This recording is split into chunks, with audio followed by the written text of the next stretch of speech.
Slag for life. Shout out Foles. Shout out Mr. This is Vance. what I wanted to say. Whoa. I'll even stop the music for that because I got emotional at that part. I can't believe it didn't right at the end. I did want to say it earlier on. Oh, you can put it at the you can cut it and put it at the beginning. This can be the intro then.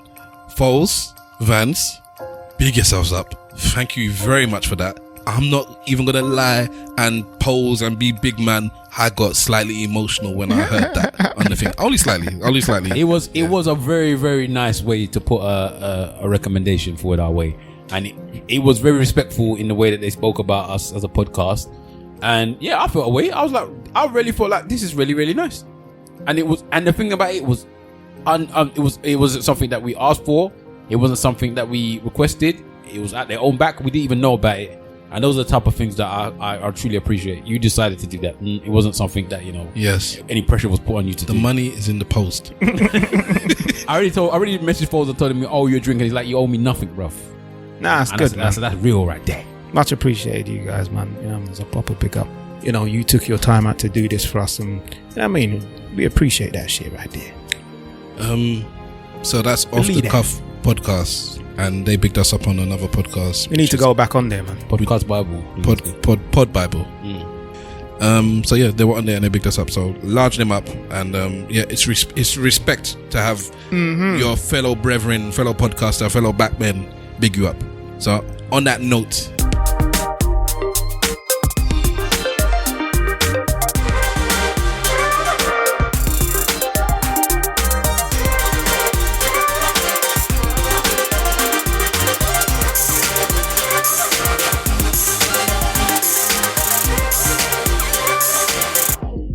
Yes. Is this the intro?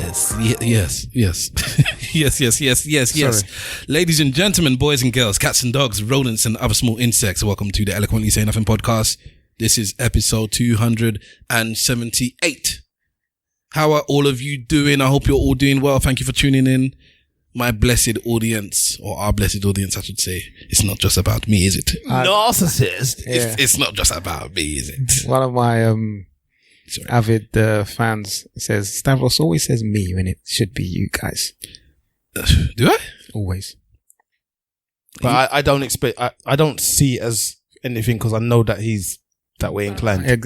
And I believe... Whoa. What do you mean? I thought you were going to... He's missing. No, he says me. When I talk about me, I don't talk about me when I'm talking about us. He really speaks about us. No, I don't do that. I don't do that. No, but you speak about us.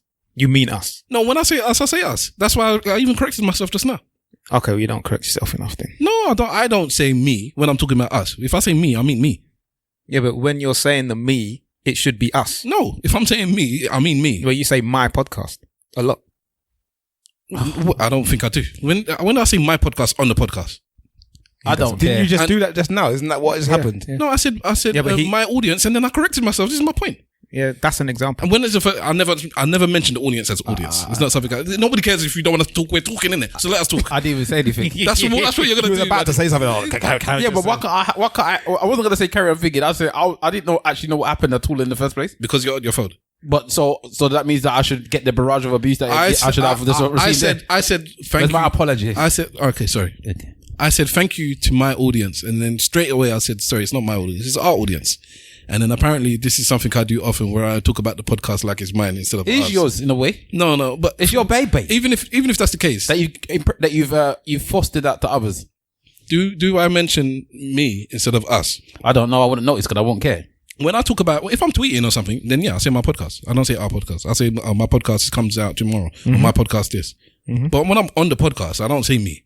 But you wouldn't notice anyway because it's not something that have you ever noticed it, or did somebody have to tell you? Someone had to tell me. That's it, innit? Then other people that see things. Like there's people like my missus. She's one of those people that sees and hears words in places that I wouldn't pick up because I don't care about the word. For me, it's not an important word. Like I do it all the time. Like I'm even our mum does it as well. So like when I'm in the house, I might say, yeah, I've done this. And my mum will always say, you and your wife, or I don't see that those things. And but it's also vice versa. Because if you said me, like Mr. Wolf, it wouldn't bother me as well. If you said my podcast, I'm not going to say, what do you mean it's yours? It's not some yours. people are like that, and other people are not. Yes, and I know this for sure. There are other people that they notice things, they sense things, they feel things that I don't think the people on this table do. But maybe I'm wrong, Mr. Wolf. Maybe, I don't. may- He just said like someone had to point it out to me. I wouldn't have known. I wouldn't even have had an acknowledgement. and even if I did do it, it wouldn't have been with the idea that it's mine, not ours. And that's what I said. Do you really feel like it's ours though? Yes. That's why any situation that comes, I vote. We vote. It's me that wants to do the vote all the time because it's not just. Otherwise, I would just do things. There are things that I would just do. Do you think that the rest of us feel like it's ours? Yeah. What you should do. Hopefully. I don't know. Look at the surprise in his eyes. No, because the thought wouldn't cross my mind that you don't think it's yours. Why would you not think it's yours? Do you You're on think the it's podcast the same as all of us. Do you think it's yours? You speaking to Mr. Wolf? Yeah. I was speaking directly to you. God damn. Yeah, it's mine. You think it's yours? Simple Simon, do you believe it's yours? Yeah. It's this Do I one. believe It's it's mine? partly Yes. mine. It's partly mine. I would say it's ours. He says, okay, so you believe you're part of the ours. Yeah. Yeah. But do you believe there's some people that's more ours than yours? I put it this way, yeah. We're all equal, but there's some people are more equal than others. That's what I would say. So I believe we're all equal, but there are some people that are more equal than others. Yeah, I think that Tongue twister. I also agree with what he's saying, but that might just be even because me and you are brothers and we constantly tend to have the same vote. So you mean were you talking about by vote or just by in terms of just glob or that is ESN? Somebody's more than the other. Not that somebody's decisions get through more than others.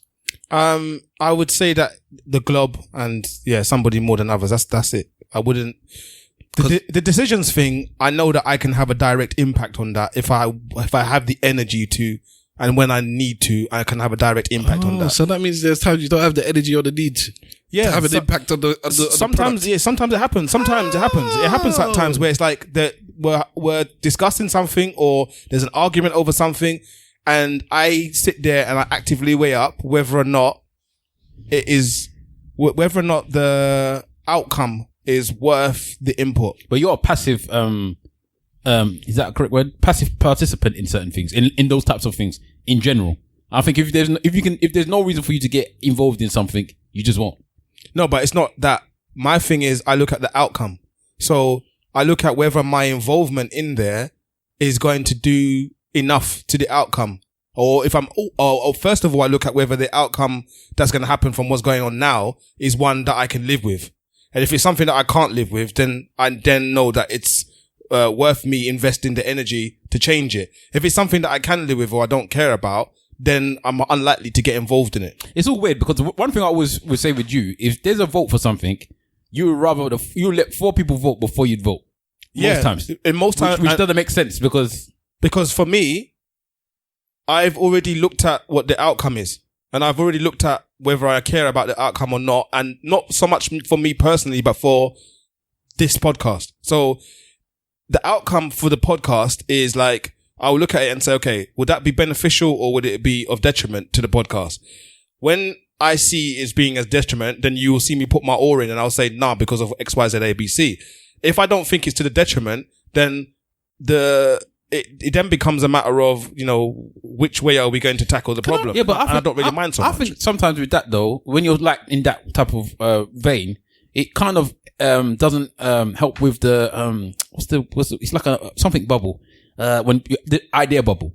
So sometimes when you have a passive person in those types of when there's like a back and forth, sometimes it's not the actual your answer or the answer to the question that is important, but the participation of how you got to your answer can potentially mean that somebody else that maybe would have voted one way could think of it a different way and vote another way. Of course. So that's why I always say that regardless of whether or not you feel like you want to go first or second or whatever in it, it's always good to have your say open so people can look at things at different, because there's times when you guys say things and I haven't thought of it that way. No, of course. And then it makes me change my mind to say, you know what, I never really thought of it that way. Of course. And we've had discussions in the past. Remember we were talking about the ESN radio discussion. I'm not going to get into it now. Yeah. But Stav never really thought of it the way I thought about it when I said we didn't have a big conversation about the whole thing. Yeah. But until people had that discussion, we would never have thought of it that way. So that's why I always say that we should have even if you know that maybe your answer might not make a decision change, to have the discussion still allows people to have an idea of where your thought pattern comes from. You're 100% right. But also for me, something else that I contend with as well is that you lot are not civilized. So when you're having a conversation, it's not really civilized. It's about who can either shout the loudest or I'm impose them, or who can impose themselves the most. And it's not every day I'm up for that challenge. Some days I'm just like. So you're saying you're civilized and we're not? You lot are not civilized. Why are you looking at the cloud like, what are you looking for? I'm listening to Simple. Yeah. I don't agree with you, Mike. When in debates, we're not civilized in debates. I think when it comes to ESN, the civilized bit, okay, well, for me, I see that as bans, you're just banning. But the bit about we're just trying to beat our chest and whoever talks loudest, I don't think that's the case. I think some people want to get their point across very passionately, and some we care. But for me, that's a good thing. I don't want it the opposite way around, where it's like I don't care, so I'm not going to say anything. Again, I'm not making a judgment on whether it's good or bad. I'm saying these are the calculations that I make as to whether or not I'm gonna. You would make a judgment whether I need to rise my energy to get involved in that or not, because it's energy for me. Like for me, it's I find it very rusted, man. I find it very draining. That's why they need to get the blacks off the TV adverts because of stuff like this. These rastas. I'm in agreement with Simple there as well. About it's draining to have a discussion about business. No. They're not built. No. They're not built for what me and you have been built for. No. Which is to go back and forth forever and ever for something that is not something you need to go back and forth for forever and ever. Yeah. To be honest, I feel it draining as well. And if you notice, I wouldn't necessarily have the same conversation with you. You don't. I wouldn't have the same conversation with you, but I would have it with you because of past issues and traumas. that is not even it is your fault, but it's not your fault. So, but you are ready to have it. The thing with I'm not gonna blame you because it's not just you. But you are built to have a discussion and debate from the morning to the night. Hence ESN podcast. Right, exactly. You are prepared. You are built for it, yeah? Yeah, okay. I am built to have a discussion and conversation with you from the morning to the night. With everyone else, I'm not built for it. I'm just like, you're wasting, I don't care enough. Or whatever. But with you, I would always care because... The camera should be here today because your breast is fully on show. Yeah, you have. Yeah, it's the grey. Maybe it's the grey. It's grey. Grey is not good. It's not a good. That's what the women say about the grey because it does the imprint on your things, isn't it? So it imprints everywhere, blood. Also, I feel like I've You've indulged. You have put on weight. I've put on a bit. Yeah, which I'm gonna take off soon. But anyway, so back from the breast. Get back to So I think that sometimes when we have debates and discussions, if the person's not really that involved in the outcome, I can completely understand why they would say that they find it draining. And if you're somebody like Mr. Wolf who's looking at the clouds now, you remind me of Joey, from Friends that time. The way he's just looking at the good looking air. Just looking at the crowd, looking at the clouds to see what he's gonna say. But somebody like Mr. Wolf that doesn't necessarily get into debates and he gets into debates. He's just different, I think that when Mr. Wolf talks with most other people, whenever he says what he says, a lot of the people either agree with him or they will respect his comment enough to say, you know what, brethren, I respect what you're saying, innit? And then they might go their opposite way, or the discussion might go into different avenues or whatever. Whereas with some people, which is maybe where the uncivilizedness comes from. Would you agree with that, Mr. Wolf? Yeah. Okay, carry on. But what maybe where now Simple Simon is saying it becomes uncivilized is we would never say to Mr. Wolf, yeah, we just I agree what you're saying, brethren. You especially would say that you're very aggressive. Yeah, that's nonsense, isn't it? If you say exactly nonsense, it's nonsense. But again, that can be seen as somebody that is, as far as I'm concerned. Again, we had this discussion the other day. You can be very dismissive of people's points. Yeah. You can be the first one to tell them what they're saying is chatting rubbish. Yeah. Yeah. And people can, if people don't want to feel like you're offending them because you think that because everybody knows you, they shouldn't feel offended. Sometimes they're going to feel offended. So they might not have that discussion with you at all. They might just decide, you know what? In a moment, I don't want to hear Stav tell me this. I know. So I'm just gonna go my separate way and speak to somebody else. I know that is fully the case. I've had people blatantly tell me. I've had people like stuff has happened, and it's like, oh man, I could have helped you, man. Why didn't you tell me? You're like, Stav, to be honest with you, maybe in the end you would have helped me, like after 20 minutes or whatever it is. But to get to that point, I wasn't ready for it. So I just dealt with it myself, or I asked somebody else. I was like, wow, okay, Mr. Wolf, you had a hand up. You were going to say something. No, Big Wahala said something. What did you say? You said that they would agree with me just because? No, I said they'll agree with you because they agree with you, or they'll tell you, I might not agree with you, brethren, but the discussion could go somewhere else. It doesn't need to. One of you doesn't have to have an answer. Like they might not challenge you. It's like they'll challenge you. They'll say I don't agree with you. You may have a conversation about it, but at the end of it, one person doesn't have to be right. That's what you two have. Somebody has to be right.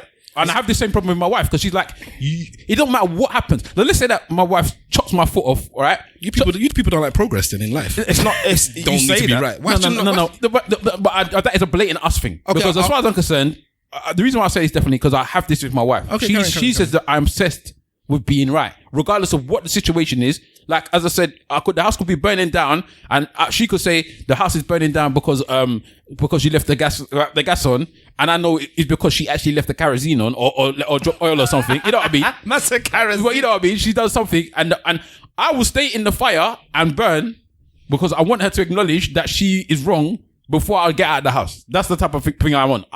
I want to know that you know that you're wrong or what I did is right, especially if you're blaming me for something that I haven't done. All right. I'm very thing about if you're blaming me for something I haven't done. Okay, why? Why? Because why are you blaming me for something I haven't done? Not that bit in general, just in general. Why is it that somebody needs to be right, somebody needs to be wrong? No, I don't. For me, it's not a case that in everything. I'm not this way with everything. Like there's some things I just don't care about. But I'm just saying the thing with the right or wrong is when you're telling me I've done something. So what if they haven't told you? What if it's it could be about something on TV? I think this happened, and you say no, I think that happened. And does one person have to be right then? Well, yes, because if I'm right, I'm right, innit? Well, then it's not.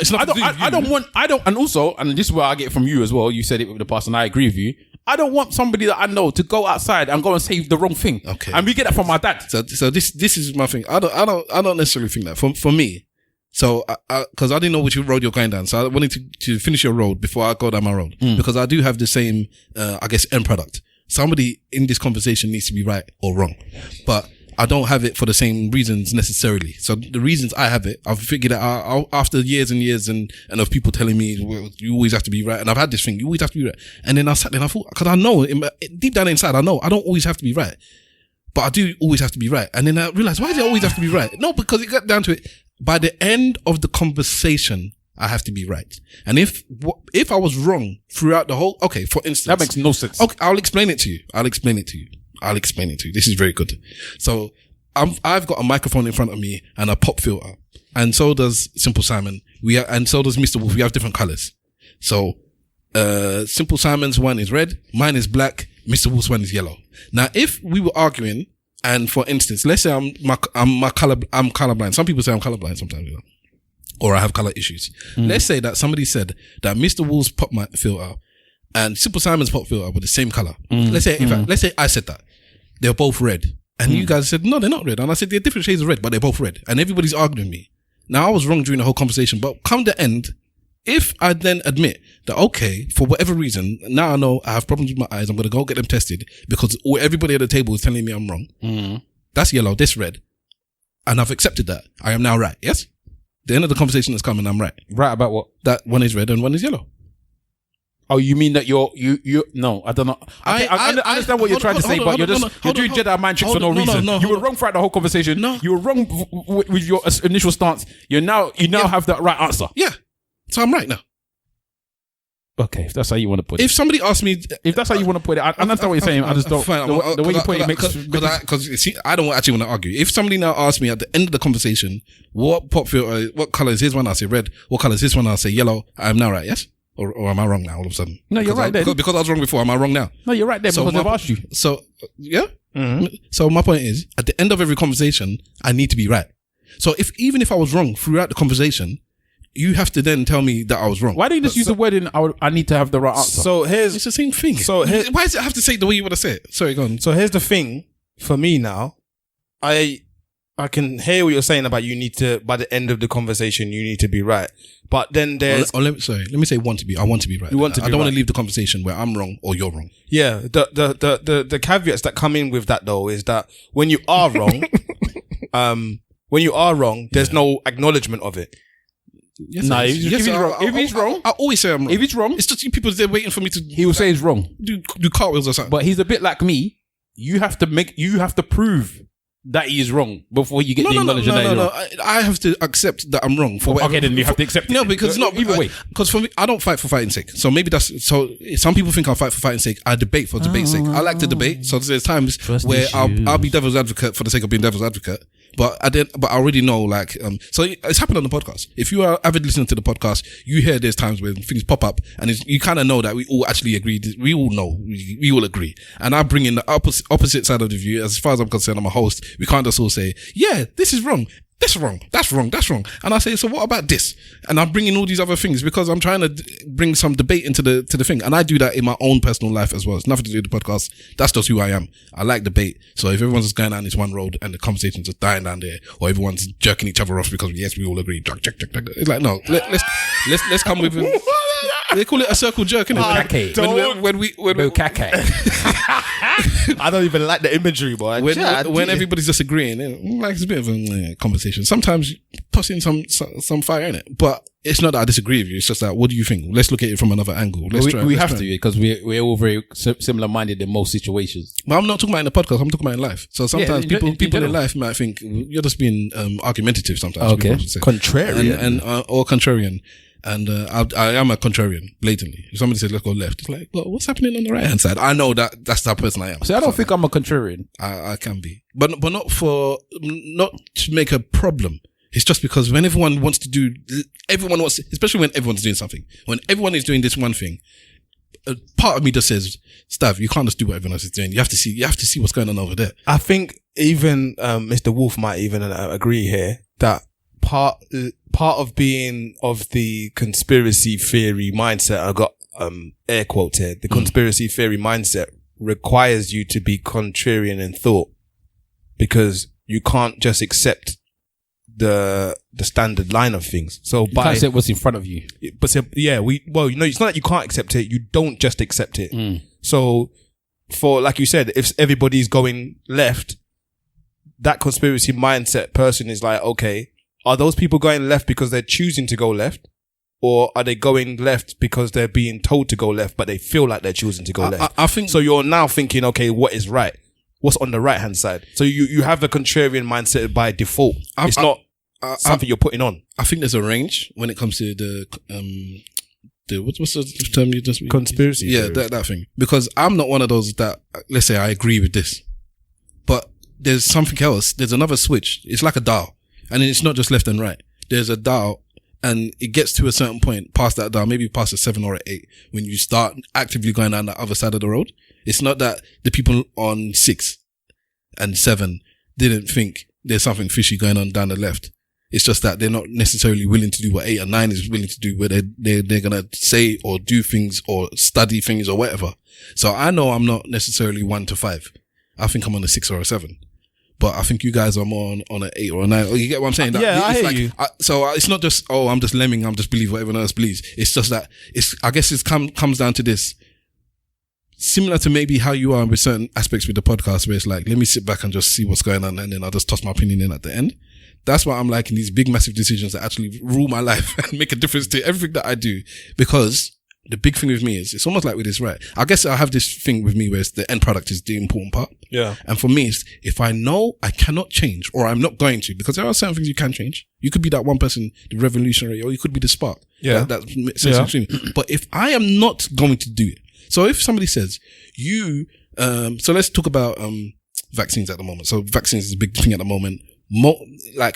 About 1 in 4 people, I think it's 1 in 3 people say they are not taking the vaccine. Mm-hmm. Yeah. And there's 1 in 4, whatever, that's suspect about it. So it's not just a minority thing now. It's like a lot of people are talking about, I don't trust this vaccine thing for different reasons. Some people is, I don't know what they're putting in it. Yeah. They could be trying to do the government's just going mad. They're doing all this. We're going to talk about the road stuff today. We're going to talk about this road issue today. Yeah. Mm-hmm. All right. They're doing stuff with the roads. They're doing stuff with this. They're changing this. They're changing all these laws. It's just a way for them to do something to us. And there's other people, it's just simple things.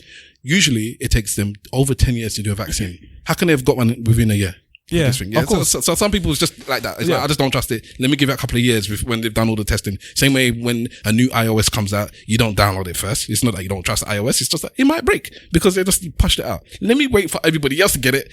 Some other people to get some eyes pop and bleeding, and okay, then they fix it, and then I'll take it after that. Yeah, kind of thing. But there's divisions of people when it comes to those type of things. So there are people that they call early adopters who know that the thing's going to break, and they'll still go there anyway. Because you want it. They want to be at the forefront of of new shit. And then there's other people. So you want to have the latest, especially with tech, you want to have the latest tech first. Yeah. Even if you know that it might blow up, you want to have it for, I had it. Yeah. I had that. So like, oh yeah, we got the brand new update for such and such and such. We know it might not be stable. My phone blew up. Why did your phone blow up? Because I had the latest update. Do you get what I'm saying? But some people actually want to test it as well. No, there are people that actually want to test it, but there are people that just want to be at the forefront of everything. So it doesn't matter what it is. You tell them it's new. Nobody else has got it. I want to be among the few that have it, kind of thing. It's like my Xbox. So I got the Xbox. I know that I should have waited. You start now. I'm putting on there. Yeah. But I know that I should have, as of somebody that deals with tech, I know that I should wait for version 2. Yeah. Or wait at least 3 to 4 months before I get my Xbox. Because I know that there's things that's going to happen with the first batch of Xboxes that probably won't happen with the 8th or 9th batch, because they would have fixed any issue that already has arisen. Mm-hmm. All right. So when you saw the people that was making lies about how we smoking and all of this type of stuff, I don't know if you saw it, where the people was putting vape through it and saying, no, it's going on smoke. Yeah. Even Microsoft had to say, don't put vape through the Xbox type thing. Yeah. Mm. But there are people was one person that's had their Xbox said that it's dead, didn't come when it just wouldn't switch on. Other people are saying they're having problems with the disc. Some people are saying they're having problems with some of the games and whatnot. I know that as a first early adopter, as you would call us, I know it's going to come with it, but I wanted my Xbox. And some people, the whole thing about having something is that you had it before everyone else. Look how people were studying about their PS5s and their Xboxes, putting it on Twitter, putting it on their car seats, showing, look what I've got. People want to be able to do that, regardless of whether or not it's going to mean that you're going to have a less thing than That sounded like first. a dig boy. Because I know you're talking about it. What's his name? The comedian? Mo. No. Do you know how many people did it? Oh, was that a thing? Everyone was doing it. One boy bought a PlayStation 5 and I was in the middle of Westfields and he threw it on the floor. He bought it and threw it on the floor. Why? What else? The same reason why the uncle last week was telling people he didn't have money for the woman. Shut up. Clout. For clout. He went for clout. For clout. He wanted to get retweets like everyone wants to do. Well, we're talking about it. Yeah, exactly. So it worked. It worked. But going back to what you're saying, you actually mirrored exactly what Simple Sam said. That's precisely it. You actually mirrored exactly what he said at the beginning. The reason why he doesn't get actively involved in the podcast business is because he looks at the outcome. He looks at where it's going to get to, and then he makes a decision as to whether or not. Hold on. Let me finish. He makes a decision as to whether or not. It's different. Okay. Of course, it's different. There's 5 of us here. Of course, he has a say in what happens on the pod. But he's saying he doesn't. That's the point. I'm talking about big geopolitics. Some country bombing another country. I don't like it, but I'm not going to do anything about it because I can't actually stop President whoever pressing a button. So I'm not going to bother protesting. But that's what I'm saying. But he's saying in his situation here, he believes that there's no reason for him to get involved because but again, he does say that he will get involved if he thinks that the outcome is something he does not accept. Yeah. But if he knows that he's going to be happy with the outcome, what's the point of him getting involved? Because I'm not saying he doesn't have the power to do so. He's just saying there's no reason for him to do it. Well, I didn't say when I'm not happy. I said when I dislike the thing, when I'm against what's happening, but I don't actually think I can change it. Not when I'm cool with it. If I'm cool with it, anybody who's cool with it, what are you fighting for? That's what he's telling us. Yeah, but that's the opposite of. Don't worry. No, but I'm saying that's what he's telling us, and you kind of like, well, you're saying to him that he should get involved. You said that he should talk. So you haven't in the past. Yes. So you haven't in the past because it's you that's very vocal about the fact that he's not vocal. Yeah, I don't. If there's 5 people, I don't think any one of the 5 should be passive. So that's my view. There's 5 people. So that's what I'm saying. That's why I'm bringing it up because it's part different. of It's his different. nature. That's fine. Everybody's nature has a different nature. I'm not saying he needs to be like me or he needs to be like anyone else. But I can have an opinion, whether everybody likes it or don't like it or agree with it or don't like it. My opinion I have my opinion. The thing is, I'm not prepared to buck heads most of the time for my opinion. But don't fool yourself. What's that? You yourself also has to be right. What do you mean? You yourself also has to be right. If you know that you're right and you believe that you're right, you yourself will make sure the other person knows that you are right. How can that be when I'm the person that says on this podcast all the time that being right or wrong doesn't actually matter to me? Because you say that, and then in a heartbeat, if somebody told you that something and they told you that you're right, wrong, you will go and find the information to go and relay the information to show them that you're right. And then, but I don't force it down them. So after but you've acknowledged to yourself. You just need to acknowledge that the person that you've shown them where you're right. If they then themselves don't want to, then I leave it. But you still need to be right. You just don't have to. You just don't care that they believe that you're right. But in your head, you still need to be right. Yeah, I wouldn't want to give out false information or incorrect information. That's the same thing that he's saying. No, but he needs you to know that he's right. No. This You do. This is what I just say. You do. Didn't I give that description? You do though. Because I just told you gave a description. Simple. I'm not saying that you didn't give a description. I'm not saying that. I'm actually quite annoyed because I just said I don't need. We both need to be right at the end of the conversation. I gave you the example where I was wrong. Didn't I? Mr. Wolf thinks the same thing as simple. But I gave you the example where I was wrong. But you're doing it now. That's the point. You said I need to let the other person know that I was right. Yes. No, I said I need to be right. Okay. So we both need to be. But I said we both need to be right. If I care, all right. So here's the thing. Especially if I care about you. If I care about you, then I don't want you leaving the conversation being wrong. I don't want, like, it could be what, it doesn't matter what it is. And I don't even see the issue with that. And I don't want to leave the conversation being wrong either. So we both need to be right. It's not that I need to prove to you I'm right. It's you need to be right. I need to be right. So it's got nothing, people might look at it like an ego thing. It's not an ego thing. If somebody says, okay, you have a child. If your child is telling you something wrong, you don't say, well, because it's an ego thing if I'm correcting her. You don't want her to go outside and say 2 + 2 = 5. It's not right. It's simple thing. And that's it. 2 + 2 never equals 5. And I never want my boys saying 2 + 2 = 5. And just take that and cascade it across every aspect of life. I never want you to be wrong. Okay. So if I'm right and you're wrong, then I want you to leave this conversation being right. And if you are right and I am wrong, then I don't want to leave this room with everybody telling me, Stav, you're wrong. This is yellow, that's red. And I'm there arguing with you. And then I leave and I still think that's yellow and that's red. That doesn't benefit me that you man said, well, I'm not going to bother arguing with Stav. I'm not going to correct him because I can't be asked. Okay. You're not doing me any favors. Yes, but I have to say, you're not doing me any favors. I have to say that I fall foul to that. I have to say, I don't think you're helping your people by letting them leave a room and you go about doing strippiness. me and Stav had the argument about a year ago. Yeah. I love the way Mr. Wolf remembers things. Go on. Nah, He's got his hand up. Because I won't remember what it is. We're going. of course I've never argued with you other than that time. I don't know. Well, not a specific argument, but we had an argument, and then during the argument, I was just like, forget about it. You think that you're right. I can't convince you. I'm leaving it. Okay. Has there been something that's happened from it? Kind of, yeah. So was you right? I believe that I'm still right, but you believe that you're right. Okay. Yeah. So I think It was in relation to the podcast. It's the one argument that we've had. We've never had an argument before. I don't remember, bruv. Your memory's rubbish, isn't it? Maybe Hold on. Maybe it was a You big have deal. never had an argument with Stav? No. Or you never argued back? We've never really had an argument. I don't really argue with people. True. I ain't got time for it. It's a waste of energy. so. I don't see as a waste of energy. So again, so my thing is, yeah, and I'm I'm not taking my taking time. away from what you've just said, yeah. Yeah. I think there's a difference in execution.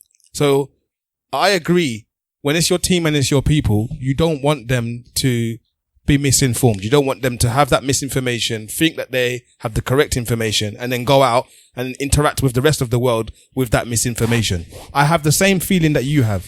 I think the difference in our execution, the difference in our execution stands in the point that I will give you the information to say that you're misinformed, and then I will leave it at that. What? So you want them to find you want them to find solace in your information that they're disinformed without you pushing it onto them. Yeah, I don't. For me, You're not religion, basically. yes, I'm not religion. So I put it in front of you, and if you are unable to identify it at the time, I know that life will show you, because the information I'm giving you isn't because I'm saying it's right. It just is what it is. So the same example you gave with the red and the yellow, blockers. I will tell you, one is red, one is yellow. You're arguing with me. Okay. Because I know at some point you're going to get to that. I don't have to be the one to push you to it. You don't know, but fair enough. You just say that you don't have to be the one to push. I don't have to be the one to push you to it. And that's the difference between us. That is where the difference lies. So when you're saying, you're not forcing the other person to acknowledge that you're right, with the way that you've worded it, correct. You're not. You just want both people to be right. But in the process of having both people right, you have to force them. If I'm right, I could be wrong. That's all. That's the thing. But the point is, you've got the force in there. I haven't got the force. That's the only difference. So principally, we're in the same place. And there's some people that put together their argument better than others. You understand what I'm saying? So some people will put their point across in a much more constructive way than their brother or their cousin or their wife or whoever the person may be. It's down to that other person who knows that they're good at putting the debate across to show that level of empathy and understanding for their point. So although you may not agree with them, just trying to understand where they're coming from may change your mindset. This is where I think you're very dismissive. You being very dismissive doesn't help with trying to get your point across. Okay. Can I defend myself or I'll give an explanation as to why? I don't know why I'm attacking you, to be honest. No. I thought I was going to get attacked as well. I'm but not attacking. No one's attacking. I didn't say attack, but would you say that I'm one of those people that doesn't necessarily put my point across well, Mr. Wolf? That maybe you put your point. You put your point across very well. Okay, I don't think that's the issue. Put your point across well is not the issue. It's when the other person wants to put their point across, you dismiss it out the back straight away, like you're just a nonsense. We're Chinese rubbish, and then that person, then depending on how they receive it, then won't listen to. The way that you're trying. I don't talk to everyone like that. No, so you choose it only for your friends and family. No. Yeah, he said if he cares about you, he said it comes out of genuine love. That's but the thing is, no matter if the person generally loves you or not, if the person that's you're trying to pass the information from receives it incorrectly, then it doesn't work, does it? So you then have to decide whether or not you want to cater to the person that you care for or you don't. Can I defend myself? I have a reason. I have a reason for it. Isn't it, man? Because Your Honor. Because I think sometimes I don't. It would be. I just think if you know somebody's coming from a good place and they're not always trying to be right. Because for me, that's a big thing that bothers me. If you don't think staff just wants to be right, because then that will squash half the argument. If you just actually don't think staff just wants to be right, you're not going to argue with me on a level. Because let's say you're going to argue with me, full stop, because you think you're right and I think I'm right. But if you don't think staff just wants to be right, that changes the argument into why is he thinking like this, or why does he think the wrong thing? Not that staff actually thinks the wrong thing, but no, he knows he's even wrong, but he's arguing because he just wants to be right, or he just wants to win an argument. I hate that is not what I think, and that's what a lot of people think about me. But back to this thing about, do you know why they think that though? Do you understand why people have that perception of you? Why somebody might have that perception? Because of how I come across, I guess, isn't it? Yeah, I would say it's mostly because of the intensity of you putting your point across can be misconstrued as you having to be right. Misconstrued or misconstrued? Whatever one. Whichever one. Man said misconstrued. Misconstrued. Yeah, I've been misconstrued. But you've corrected me. Am I now coming to the argue? No, because I know I'm wrong. So it all depends, innit, on how the situation is. So I can see it when I'm wrong. This is the thing. Yeah, but again, let me say this thing because it's in your brain. No, forget it. Definitely. I talk to put it this way, for better or for worse. This is how I feel. I feel if you talk down to somebody, and you're being condescending, it's not a good thing. I don't like people condescending me. Do any of you like being condescended too? Simple. People generally don't like it. Wahala? No. Mr. Wolf. But you goes without saying. You do that. I'll explain. I'll explain. The plane took off. So here's the thing. If I think your pop filter is red, and I tell you it's red, and you cannot accept it's red, so you can't Stav, because I hear this. Stav, you can't just tell somebody it's red. You have to tell them it's darker than pink. Yeah. Why are you scrunching your face? No, let him finish. I never heard that before. Does that make sense? I'm talking. Yeah, you have to. You cannot just say you're wrong. You cannot just say this. Yeah, you can't just say that. You have to put it in a certain way. The minute I do that, I am being condescending. What I'm saying is that, simple Simon, even though the thing in front of you is red, I can't just tell you it's red because you're too weak-minded to just hear it's red. So take whatever the red is and take it to every other situation in life. Your breath smells. You shouldn't be wearing those clothes. I disagree with how you do this. No, this politics is whatever I think. The minute I have to say, let me think. Is that what you're actually thinking? Yes. No. The minute I have to think, how can I put this to this person to not offend them or to not upset them or to make them understand because they're too dumb. Yeah.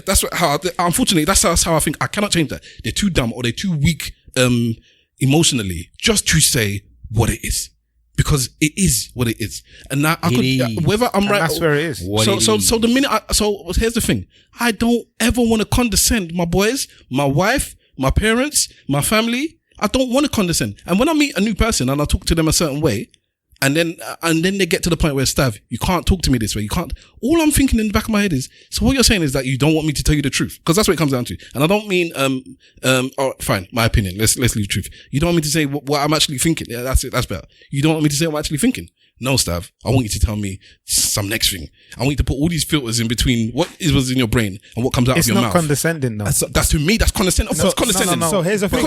Because of course you know what red is. And if for me to not be able to tell you that it's red, then that's condescending. Do you know what red is? Go on. Hold on, go on. Just let me respond. No, because here it comes. There's going to be things that I understand. God damn it. Like, okay, for instance, last week I said you had your break and you both cut in between each other. And now you message you know I'm fucked up.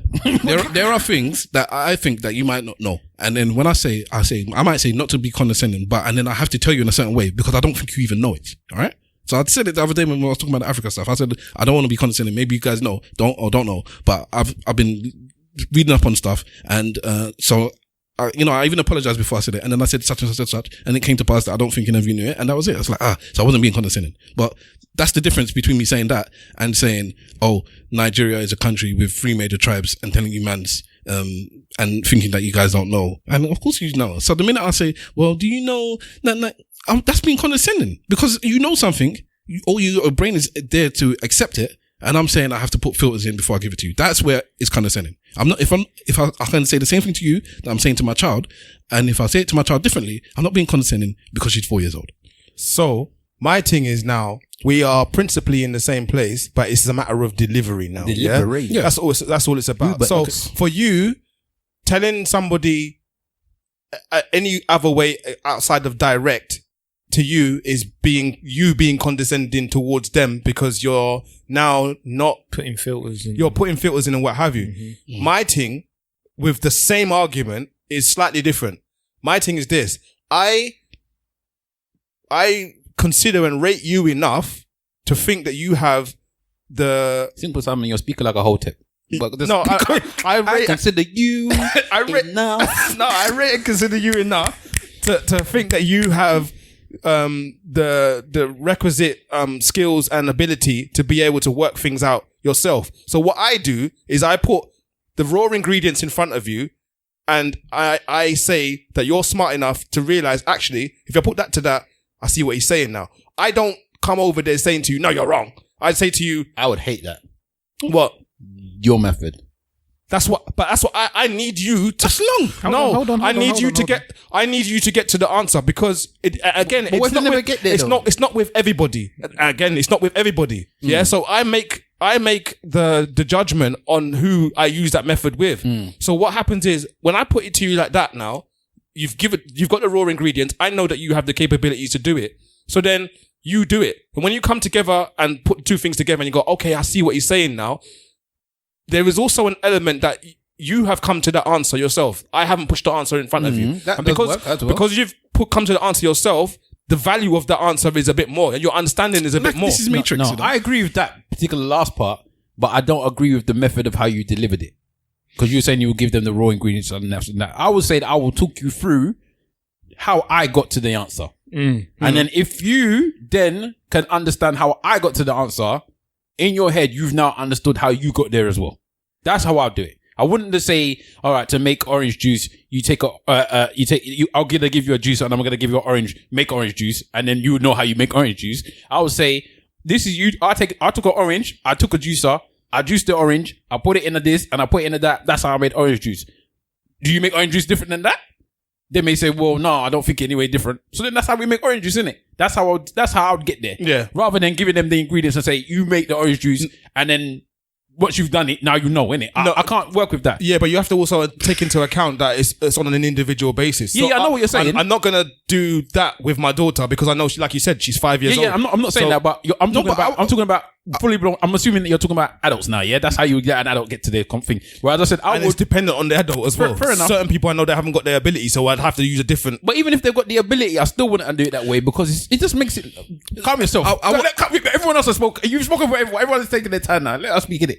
But I would have said to me that is more frustrating for me personally, than maybe you just coming to me and saying, because me and you have known each other for a long time. I don't use that method. Yeah, I know. So you will just explain to me how you got to the thing, and I'll be like, right, because I'm more patient with you than I am with a lot of other people, and I have a respect for you that when you tell me something, I'm gonna listen to it. Yeah. So I suppose we don't have that same situation. Exactly, yeah. So maybe if we're dealing with a stranger, it might be completely different. Yeah. But even if I was dealing with a stranger, I'll prefer them to explain to me like in a method of this is how I got there. And then allow me to then ask questions because again, the person has to be receptive to questioning as well. Because it's not, again, as you say, you're all conspiracy theorists. You question everything. Yeah. If somebody gives you an answer, you should acknowledge the fact that somebody questions it, innit? Yeah. So that's what I prefer to have that type of dialogue where somebody tells me how they got to somewhere, then I can question it. I don't think I'll be able to function well if somebody just gave me ingredients and told me to get to the end, because I might find something completely different from you, and then what happens then? Exactly. Give an egg and a frying pan. Someone makes an omelette, someone makes a poached egg, someone makes something. Mr. Wolf? You said something in relation to you and how you deliver the so-called truth, yeah? Opinion. He said opinion. He did change it. Yeah, he said opinion. And you are not too fussed as to how you deliver it. Is that right? No, he's specific about how he delivers it. I want to get to the point. I want to get to the point. I don't want to be higgy-hagga about it. Okay. And he's a complete opposite from you. Yeah, and I get that. But this is where you may show a level of emotional, a lack of emotional intelligence then. Because when you say what you say in the way that you say it, you are paying no regard to the recipient. And you don't care. Your own mindset or your thought process is just, I just need to deliver what my opinion is. No, that's not what he's saying. The don't care part, I wouldn't necessarily argue with, but not that I'm not paying any mind to it. The reason I'm putting it in a certain way is because I'm paying mind to it. Because I don't talk to somebody that I don't respect the same way I talk to somebody that forget respect. Actually, I don't talk to somebody I don't think will understand the same way to somebody I think will. But you will talk to a stranger and say it in a certain way. No, I'll give them the benefit of the doubt that they can take it until they tell me they can't. Oh, okay. So you have to understand is, I think, and this is what I've come to learn just by observing him. Yeah, he moves and operates with love at the core of what he's doing, and even if it's detriment, I reckon. Yeah. Again, and this is what's interesting about it. Even if he's joking. No, but again, the thing about it is because he's dealing with love at the core, he doesn't take into account his detriment or not. Because when you're dealing with love, that doesn't care about detriment. It doesn't care about advantage or disadvantage. It doesn't care about being on top or being on the bottom. It is what it is. This is love. This is how love works. What it is. So he will operate under those guises, and it's not hard. It's not easy for somebody to understand who doesn't understand how love operates. No, I can understand. Or if you have conditional ideas about how love operates, or just someone that maybe doesn't know him as we do. No, and you know what I say with somebody like Mr. Wolf, right? I think Mr. Wolf, and I'm not saying this different from you, by the way. So before you think I'm matching him to you, but with Mr. Wolf, the very center of almost everything he does revolves around respect, almost everything. So. If he was having, Stav and Mr. Wolf, were having a conversation about the same thing and delivering it to the same person, the way they will deliver it will be two completely different methods. One, you're right, in simple with regards to Stav, his one comes with love. It always comes with some form of he wants to better you. Yep. Right? His thing is I want to better you. If I'm even not bettering myself, I want to better you. And if you care about the person, that's what I'm saying, yeah? But even if you don't care about them, you still want to better them with your information that you're providing. You want them to make sure that when they leave that place, they're leaving with the correct information, because why would you want somebody you care about to leave with an incorrect situation, right?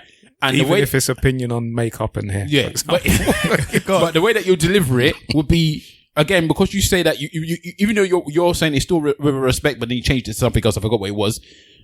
You will deliver it in a way that you think, I'm not going to condescend this guy or lady or whatever. Guy, that can use ladies as well. Yeah. You're not going to condescend this guy by explaining to them in some higgy-haga, oh, sorry, this is why you're doing this. You will just tell them, this is it.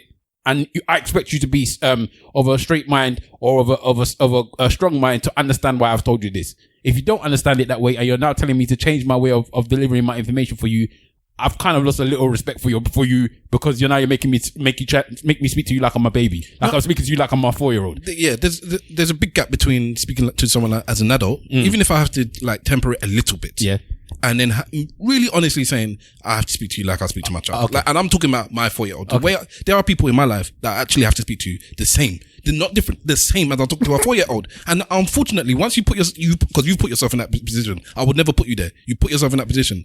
I can't look at you like an adult anymore. Okay. All right. So that's you. Now, somebody like Mr. Wolf, because respect is so highly in his circle, like that's the core of Mr. Wolf, he will make sure that however he's delivering that information, he is making sure that he displays that he has a form of respect for you. So he never wants you to feel disrespected unless you're going out your way to disrespect them. You never want them to feel disrespected in the way that he's delivering that information. So he will never dismiss you outright because that's disrespectful. He will never tell you what you're saying to you is stupid. You're dumb. That's disrespectful. I don't call people dumb to their face, by the way. I didn't say that you did. I'm just saying he would not do that because at his core, everything that he does revolves around respect. So he would like to deliver the information the most respectful way that he can.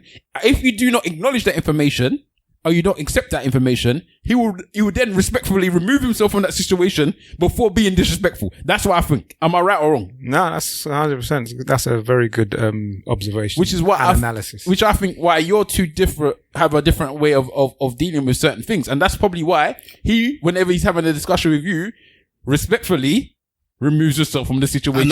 For me, I see it as a disrespect. If I think something, because you're saying, because you said what you said, I think we get it. From what I'm saying is that my long time ago, you still carried on doing it. Because I always get cut off as well. My way is disrespectful as well. I just said, if you tell me that you can't, it's disrespectful to you. How can it be disrespectful to tell somebody the truth? How can it be disrespectful to tell somebody what you're thinking? The delivery. How is it disrespectful? Unless you are insulting the person, what is disrespectful about just saying what you're thinking? Because it's not just a case of just saying what you're thinking. Again, you've already acknowledged that you're dismissive. To some people, that is disrespectful. Saying that you're wrong so what's the difference between saying you're wrong and thinking it?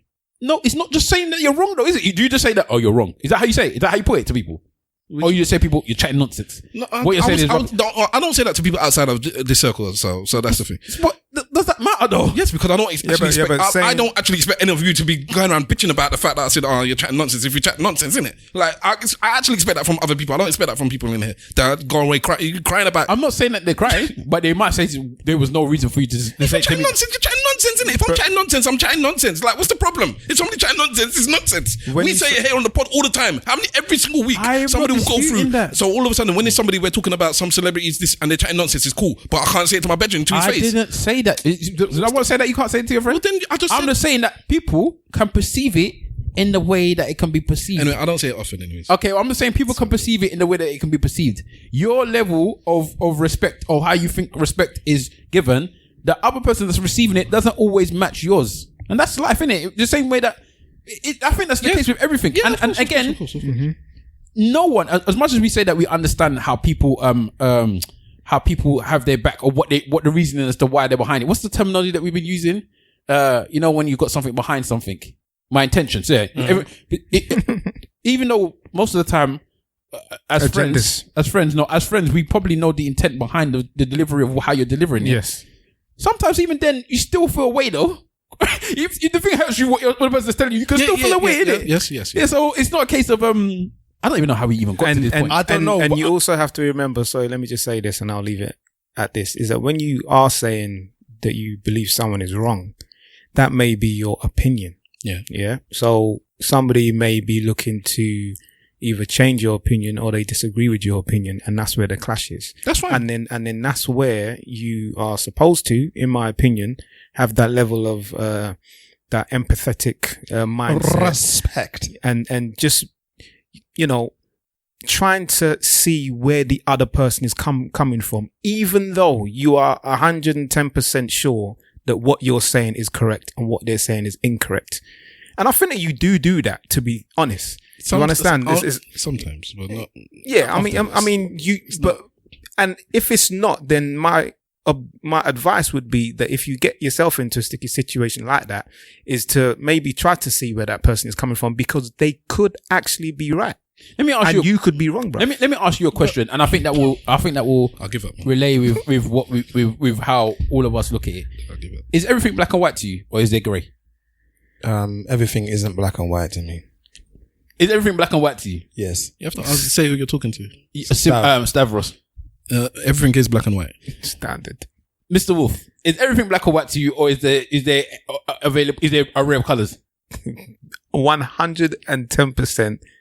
There's an array of colors. And I'm very black and white. And that is people. There are people that are black and white, and there's people that want to add colors because they want to lie to themselves. Let's say grey. Let's say grey. Can I? Because my thing is that there's a table here. Yeah. Myself and Simple Simon are sitting opposite. Is that correct? Yes. Is there anything in between the two of us? Apart from the mixing desk? No. Yeah. Yeah. No, but there is. Yeah, there is. Yeah. The mixing desk, the table, you know, wires and all kinds of things. Yeah. Okay. You understand? So that is the in between. No, that is another. No. Yes. No. Let me explain my way of black and white. I get people's version, or I get people's mindset when it comes to black and white.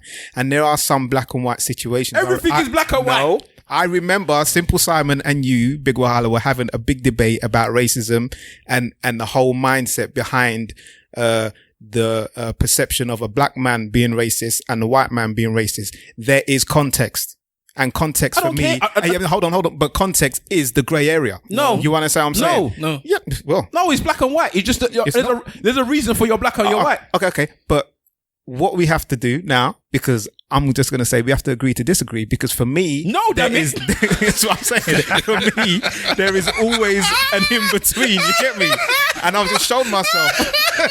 There's always an in between. Ladies and gentlemen, boys and girls, cats, dog, rodents, and other small insects. That was an example of eloquently saying nothing. We spent how long? Maybe an hour, you know. About an hour Discussing about eloquently saying nothing. And we haven't even done the intro. It's not finished, and until I say my point, I just want to say my black and white thing, and then I'll back off from this, and everybody else can talk. Okay, go. It don't matter. Yes, I believe in black and white. All right, but one day I realized, But she's mixed race. No, I'm joking. Such a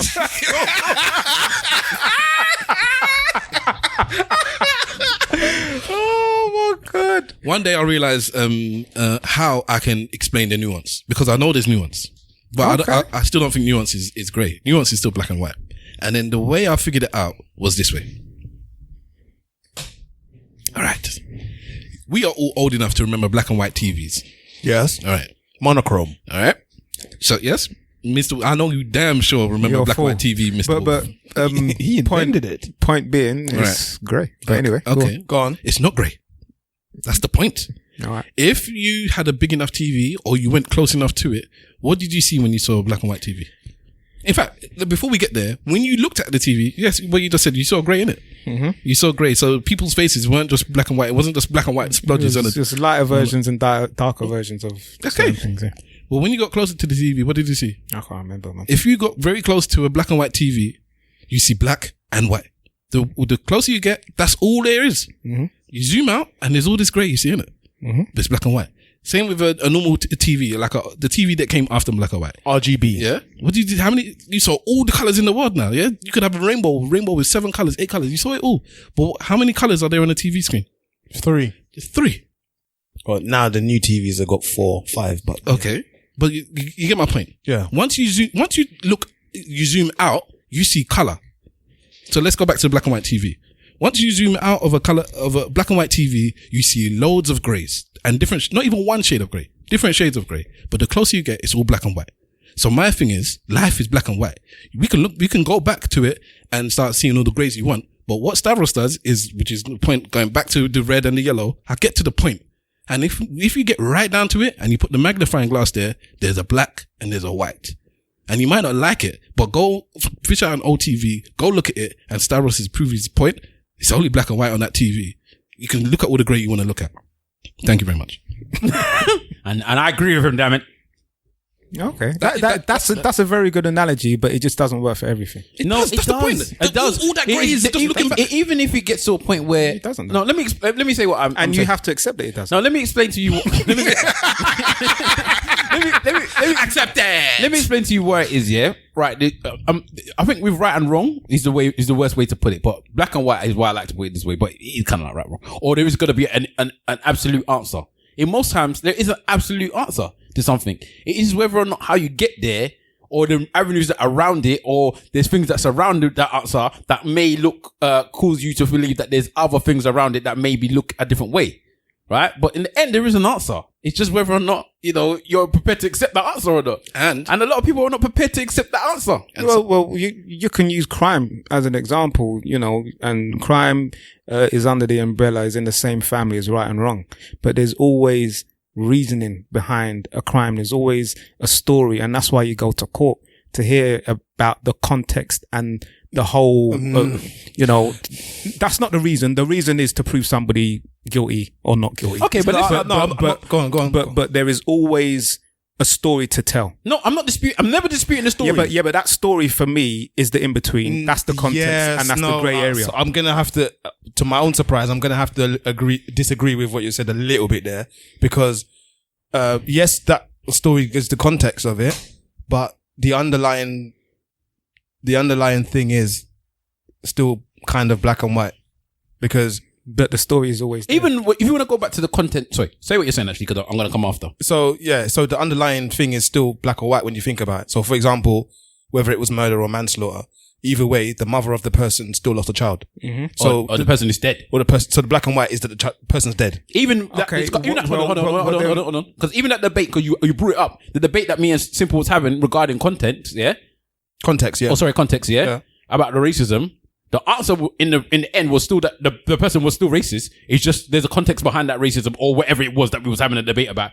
The person, I was saying that he was saying that this thing is different, right? You're saying it's different because of, I think the conversation was you're saying that it's different if a white person said this than if a black person said that because of the context, yeah? Yeah. But the end result was that the thing that he's doing is still this. It's just that he's got a different context to why it happened. Yeah, but it becomes difficult to what I said after that is it becomes difficult to then ascertain whether or not it is racism or if it is the context. But in the end, it comes down to this has happened.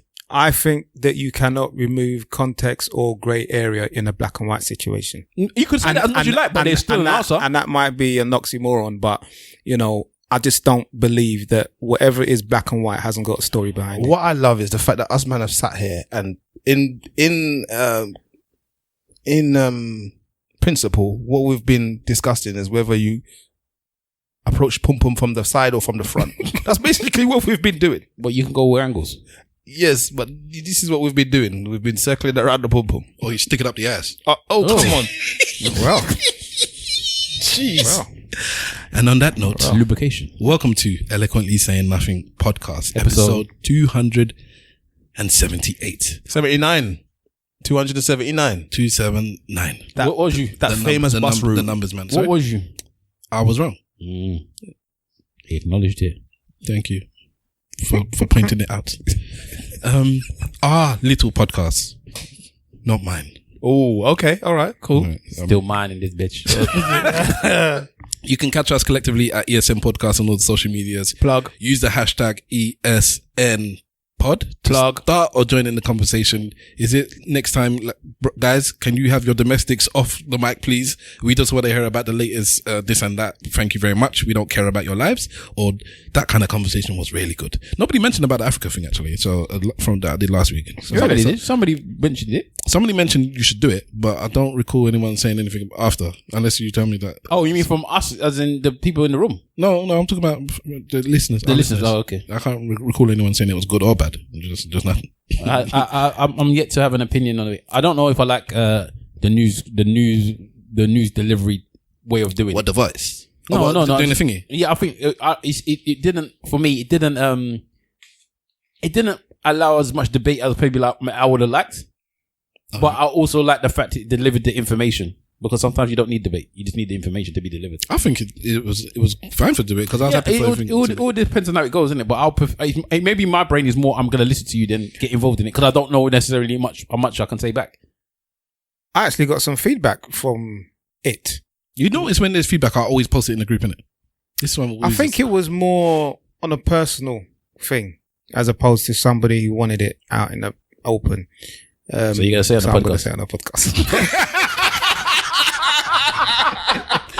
No, I'm not going to talk about the specifics of what was said to me, but I will say that what I said last week, maybe I need to reiterate it a little bit more, as opposed to just saying that Kwame Nkrumah is he's a hero but also Not Kwame. Not Kwame. my mistake. Thank you for correcting me. I was wrong. No problem. Oh my god! Look at the growth. Oh my god, Dave! Oh, the growth. They shook hands. Oh God. We did it because we're not in the same building. And I too was wrong earlier on. We are all wrong in sometimes. Sometimes. Yes, sometimes. This is how I can't talk like those people. We are wrong in life. Mr. Be by your side. Thank you. Now, last week we kind of held up Jerry Rawlings for passing and what have you, and there were one or two people who, didn't take kindly to us actually doing that. Basically, because they were on the other side of some of what he done. Yeah. You understand? I was trying to say that on my news article. I did say that. I think you did say that. I did say, yeah. He was very clear on that, and you even said that. And I even said there's two different sides. Yeah, to the but way you could see that he's got an emotional tie to this man. Yeah, so my thing is the person who actually got back to me was quite emotional with what they said. And I kind of felt, not away, but I understood where they were coming from. So just to reiterate, Jerry Rawlings was a hero, but he was not a saint. He was a hero to some. He was a hero to some. Hitler was a hero to some. That's what I'm saying. So it's a 50-50 maybe. It may be a Marmite type of effect, but that's what he was. But you said that. You was very clear on that. I did. He was very But clear. let me just say it again. I think it's because the term or the idea hero is higher Yeah. as opposed to what he done. When I'm saying saint, it doesn't maybe align with each other. He said that he said that multiple times. Yeah, but He was a hero, but on no uncertain terms was he a saint. He said that several times. all right. Would you say Hitler was a hero to some? Of course he was. You just wouldn't. It's not. Oh, I thought you were asking me would I say that some people, because obviously he was. Because No, my point is, if Hitler died today and then we did a story about Hitler, we wouldn't be saying Hitler was a hero to some. Also, and if we did, then we'd put it with the taint that all of those people are wrong as well. moving mad, blood. Yeah. So as much as the reason I'm wincing is because the way I wrote it is that this man was a controversial figure. He did bad things, but in terms of Ghana, he was important. And he should be notified when he dies. Are you saying that your delivery is better than? No, I'm saying that's what he's Mr. saying. Wolf has an emotion. Well, maybe because I don't know if what I can say. I can't say. This is the thing. play around? But no, I'm talking because I know Mr. Wolf looks up to this. You agree with what he did. You like what he did. He agrees with the outcome. I agree with look. On this podcast, I did not have sexual relations with that woman. That's what I'm saying. I just don't think that you can. It was just her mouth. I don't think you're fucked up. I would have loved if you said that shit right there and then. Imagine that. I just put it in her mouth. You cannot have peace without war. That's what some people believe. I think that it is possible, but it is the world that we live in is such a nasty place that to create peace in the way that Thomas Sankara did, because you got to remember he had a coup when nobody died. The coup that Jerry Rawlings had, people lost their lives. Kids lost their fathers and what have you. A coup where nobody died still doesn't mean that it was peaceful. Well, but when we're talking about death, that's the underlying factor that we're talking about here, that people actually lost their lives. So I do believe it is possible, but it is very rare. It's like a 4-leaf clover, 1 in a billion. If you're going to have a coup, 9.9 times out of 10 people are going to die. Sometimes the coup at that specific time may be beneficial for the country. And to so many, some people believe that the coups, plural, were beneficial to Ghana. The problem I see here is, even though it did affect a lot of families. No, the problem I see here is when you make peace the destination. And I would think that in order to make peace the destination, you would have to have war, because it's a contrasting term. It's like you can't get to a point of peace because the word peace defines itself in its opposite, which is war. That's so what I'm saying. In order for you to get or look to get to peace, you have to have war. there has to be war somewhere. So all that. I don't know if I agree with that. That is a Rasta man's way of saying you can't make an omelette without breaking eggs. You joker. because in order for you to have peace here, you may have peace here, but it means that there's a conflict going on somewhere else. Otherwise, peace doesn't mean anything. How do you explain peace to somebody who's never seen war? You get what I'm saying to you? You don't have to explain it. It just has to be there. No, what you're talking about is harmony. So you're saying, okay, so before peace, so you're saying, nah, because I think peace is the absence of war, not that there has to be war to get to peace. But you don't have to go through that tunnel. But you're saying peace is the absence of war, but peace is. No, I think that's what you're saying. So it has come and gone now. He's basically saying, I didn't tell you to sell drugs. No, Hove did that. So no one has to go through that. That's exactly what he's saying. Okay. For all you Jay-Z fans out there you go. That's exactly what he's saying. I did it. The war happened. The reason why there's peace for you now is because war happened. That's what you're saying, isn't it? Yeah, but if there has to be war to have that peace. Yeah, if you're aiming for peace, then there has to be war somewhere along the line. And everybody is not going to be happy. There's always going to be some, whether it's a few or a majority or whatever the case may be, there are going to be some people that are not happy. And we acknowledge that what Mr. Wolf said last week, even though I think he was quite clear, would potentially be helpful to others. It happened before when we were talking about Selassie as well. Same thing. Somebody said, come back with it. Yeah, because Selassie is the same thing. Yeah, he's a very contrasting figure as well. Yeah. So again, there are going to be some people that have that notion, obviously, on another side, and we acknowledge that. And if you felt a way about it, then Mr. Wolf has now obviously reiterated what he meant. And hopefully going forward, if you have any more thoughts and patterns and stuff like that, please come forward and let us know, because that's good. That is a good feedback, to be honest. Yes, it's a shame that the person didn't want it to be as open, but it's nice that you managed to still allow us to have that conversation. Who said their thing? Is you? Who's next? No one. I haven't done anything. Oh, okay. Why? What's the rush? I just want to know who's next, innit? Okay. Who's next? I forgot about all that. Okay. Well, I know not everyone has. Okay, so like I said, that use the hashtag ESNpod to tell us this stuff as well. Plug. You don't have to go directly to Mr. Wolf, who won't tell the rest of the crew. You can tell us directly on all social medias using the hashtag ESNpod. Plug. All right. I am Stavros Boss. And thank you for joining me. You can catch me at Stavros Boss everywhere. Joining me? Yes, because I was giving my social medias. Okay. All right, if that's all right. To my right, I have somebody using a red thing. Is he joining you? Joining. No, why did you put the word in my mouth? Who's next? We have the warrior man, the Rasta man, Simple Simon. According to the word on the street, I have a reputation. I am a Lothario, somewhat of a Casanova. These are testaments. These are testaments from the woman who I have a child in common. She believes that I am a Lothario. I am a Casanova. This might explain the child. That was a short excerpt from a poem by the Right Honourable Buju Banton. In its original rendition, the poem is called Too Bad, and it goes a little something like this. Hey, over me, out a road, enough gal a mad over me.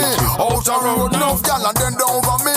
Out a road, enough gal a cry over me. Lad, me baby mother say me bad, me too bad, me too bad, me too bad, me too bad, me too bad, me too bad. How much gal alone me a road one have? Make sure you put the same thing in a bag. Put you sweet and put you neat and put you know how to do it. Never do a job and left it incomplete. Put you one time there you go spread out like shit. Vitally, so I full. He said we have women spread out like sheep. This is the Eloquently Saying Nothing podcast. I am Simple Simon FB on Twitter. I don't have Instagram. Gaza with Say Forever Alliance at the Foundation. Clot. All right. And to my left, we have another warrior. African warrior. Yes. Raising the fist. Man has the print of Africa on his arm. One time. And the outline. And the blood of Nigeria running through his veins. That man is Mr. Wolf. That was a good intro, bro. Yeah, but you know you're being the Shani Warriors though. Oh wow! What is their height in it? They're the same. Wow! Me say me bad, me too bad. It's saying Bokona Bahambra. Pesa. Kwasia Sam. I love that one, you know. Pesa. No. Kwasia. I can't remember. It's not Kwasi Yasem. Kwasia Sam. Fulham. Yeah, it's Kwasia Sam. Southampton. Oh, that thing. I should play that, man. I should play it. Leeds United. That's hilarious, bro. That must be fake. It can't be. No, real. he's a comedian. Yeah, I know. That's what I'm saying. It has to be fake. Stand-up Have you comedian. seen the Italy one? No. Oh my god. Oh, He doesn't forget me. he's a gangster still. But what's going on, people? Mr. Wolf in the building. Yeah. I have a Yoruba proverb, as I always do. And I'm going to go through this week's Yoruba proverb. It goes a little something like this. Eti meta oye ori, eyin meta ole duro ni meji meji. One more time for the people at the back. Eti meta oye ori, eyin, is it eyin? Eyan. Okay, when I say the English translation, Eti meta oye ori, eyan meta ole duro ni meji meji. It's that word. Thank you. I'll take my bow. The translation to that is 3 ears. Yeah, I knew it. Yeah, meta is 3. No, it's not the ears. It's the ears that you're getting a bit. Okay. 3 ears do not suit the head. 3 people cannot stand in groups of 2. Mm-hmm. The wisdom translation is there is a right and a wrong way.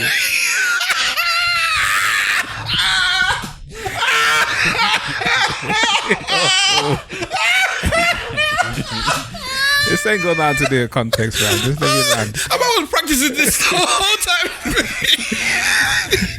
time. There is a right and a wrong way to do anything.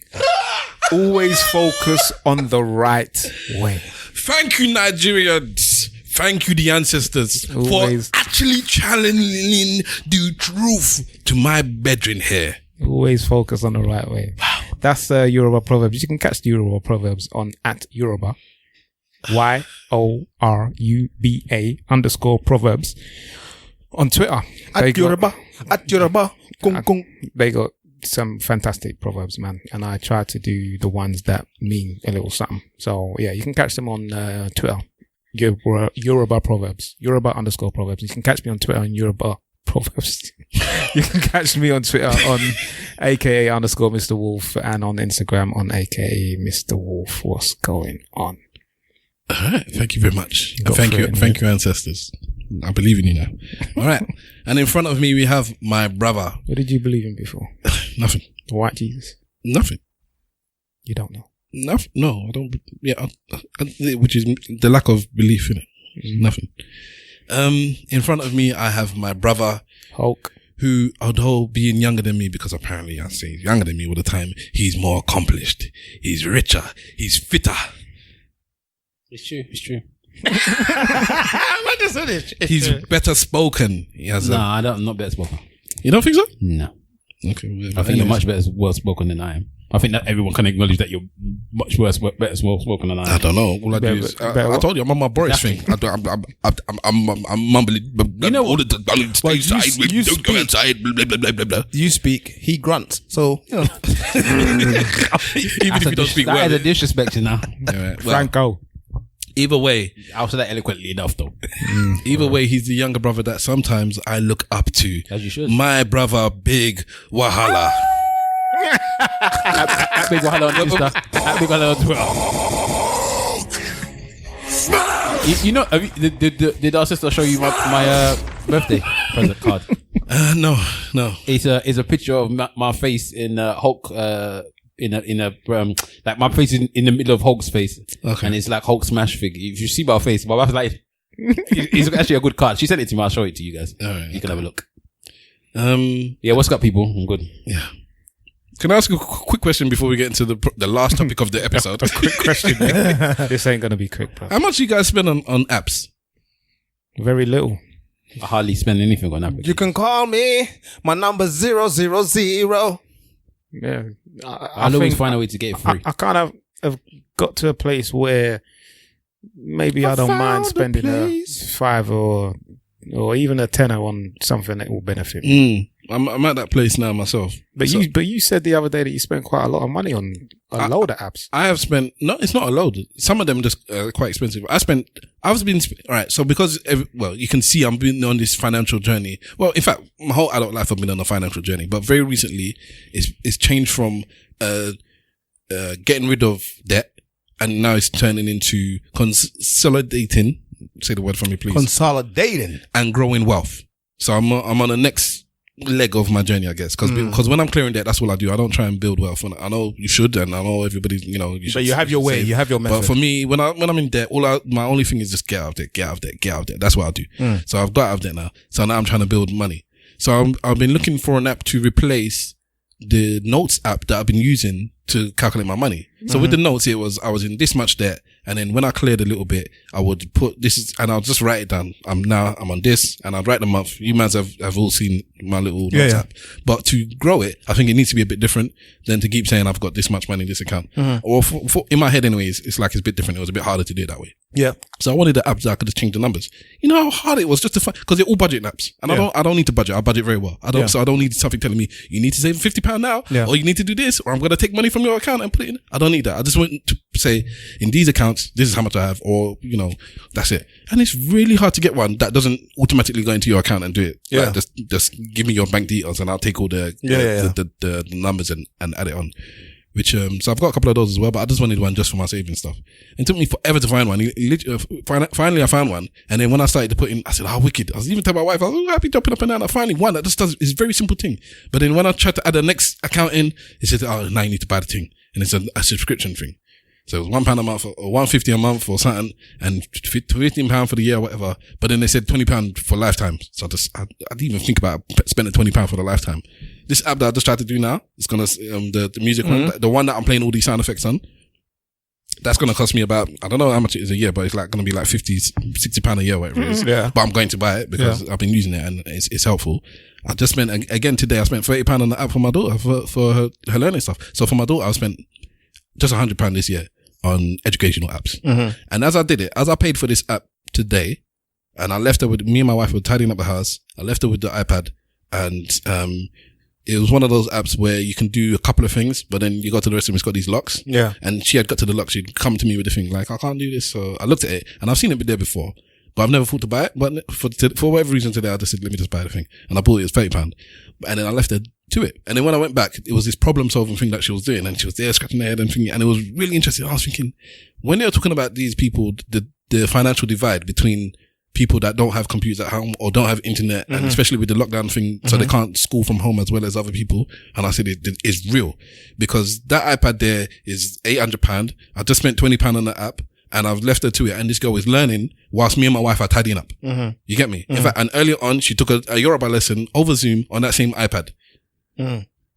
Somebody that can't afford to do, and then you think about just the privilege of having the money, and just something so simple as just leaving her with the iPad with, and no YouTube, no toys. This is a learning app, but learning apps, you usually have to pay for them. They didn't build this stuff to give away for free, and usually subscriptions.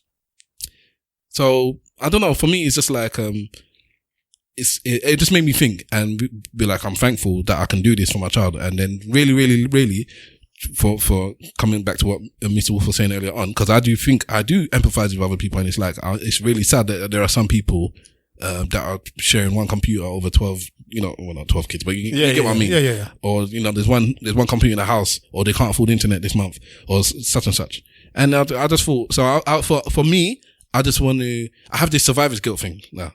Oh, okay. Yeah. I'm in a state of my life now where I have survivor's guilt. I feel very uncomfortable even saying it on the pod. So even up to the point where there's different WhatsApp groups where I feel comfortable saying something in one WhatsApp group and not saying it in another WhatsApp group. Yep. Because I don't want to come across as flashy or shit. So for instance, that thing I sent today in the tech group, I know that it's nothing because all of you mans make more money than me. Like, so I'm happy to boast about making like, or not, I didn't even make any money, but I'm just happy to boast there because I'm not boasting to anyone that is looking up to me financially. You people are looking down to me like, okay, yeah, that's good, small boy. Do what you're doing, innit? So you get me. Whereas somewhere else, I wouldn't do it because they're gonna be like, why are you showing off? Why are you stunning? And it's like, you get me. So I have this survivor's guilt thing now, and it's something that's playing on my mind all the time now. Where I can say things, what I can say, especially during this lockdown, where some of the closest people to me are not working. Yeah. Losing jobs, being made redundant, talking about they can't pay this. There's somebody in my life recently who's talking about let me not even get into it because I don't know if they listen to it or not. But it get to the point where it's tough. Just say it's tough. I know you want to, but I'll say it off mic. But it's so sad, and it's like, and because it was with my missus, and she's the one that brought it to me, and she said, "Well, so are we gonna?" Yeah. So sorry, listeners, but I'm giving the thing is, so you like, can we? I'm like, yeah, man, cool, whatever. And I'm just thinking, it's deep, man. It's very deep, bro. It's very deep. It's funny that you got to the same realization. I kind of got there through our daughter. The other day, she went to school in her school uniform. And then when her mum picked her up, she had a massive hole in her tights. Massive hole in her tights. Same as mine this week. Hold on. You lot can't be letting your daughters go out like this. Because you represent me as well. No, when she came home, she can trip or she can rip it at school. Yeah, they represent me as well. Yeah? I know, of course. All right. So so I got to want to get to the bottom of it now. She's like, oh, I said, what happened? Oh, she goes, oh, I don't know. There was a hole in my tights. I was like, yeah, okay. So what happened after that? She's like, oh, yeah, so then I just increased the hole. And I was like, and I'm like, but why did you do that? I don't know. I just felt like doing it. And I was like, so what? Did you not think that you would get in trouble when we found out? Well, I knew that I'd get into trouble if you found out, but I didn't think you would be able to see it. I was like, but look how big the hole is. Why wouldn't you be able to see it? She was like, I don't know. Daddy, I'm 5. I don't think about these things. Yeah. So her answer, she said she did it. She doesn't know why she did it. I can accept that as an answer. But the problem that I had and where I started to really start to feel the same survivor's guilt you're talking about is like, she's at school and I know that there are children in the school that are going through hardships. Do you get what I mean? And she's there tearing her clothes up. I'm going to give you my own example when you finish it. Yeah, she's there tearing her clothes up. So I'm like, I even had to explain it to her. I said to her, listen, not only you shouldn't be treating your clothes like that because of X, Y, Z, A, B, C. We're going to work. We're having to do this. We're having to do that. We're having to do that. You need to have an understanding of the value of things. So I'm explaining it to her. Obviously, she's 5. Her mind's being blown by the things I'm saying to her. But I'm trying to explain to her that there are some. I said, do you know some other children in your school that are having like hard time with some stuff? Rashford. Yeah, so having hard times with some stuff. Like, you can't be this person. So we got Does she know?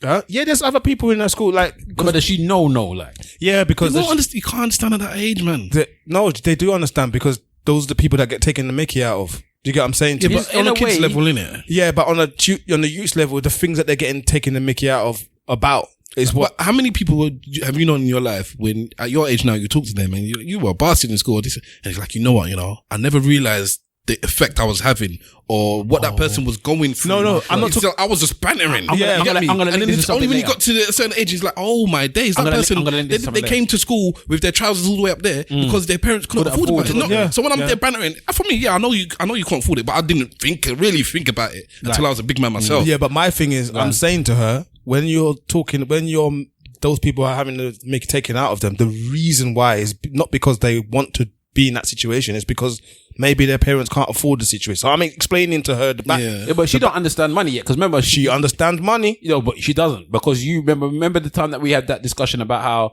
she just thinks that you can buy her anything. Yeah. So she understands it to an extent. Yeah. She's getting about something from since then till now. She's understanding a bit more. Do you know what I mean? So it's like, she's privileged. It's the same properly. As my daughter. So I was saying, my missus and I, we were the type. So Wala, you can attest to this.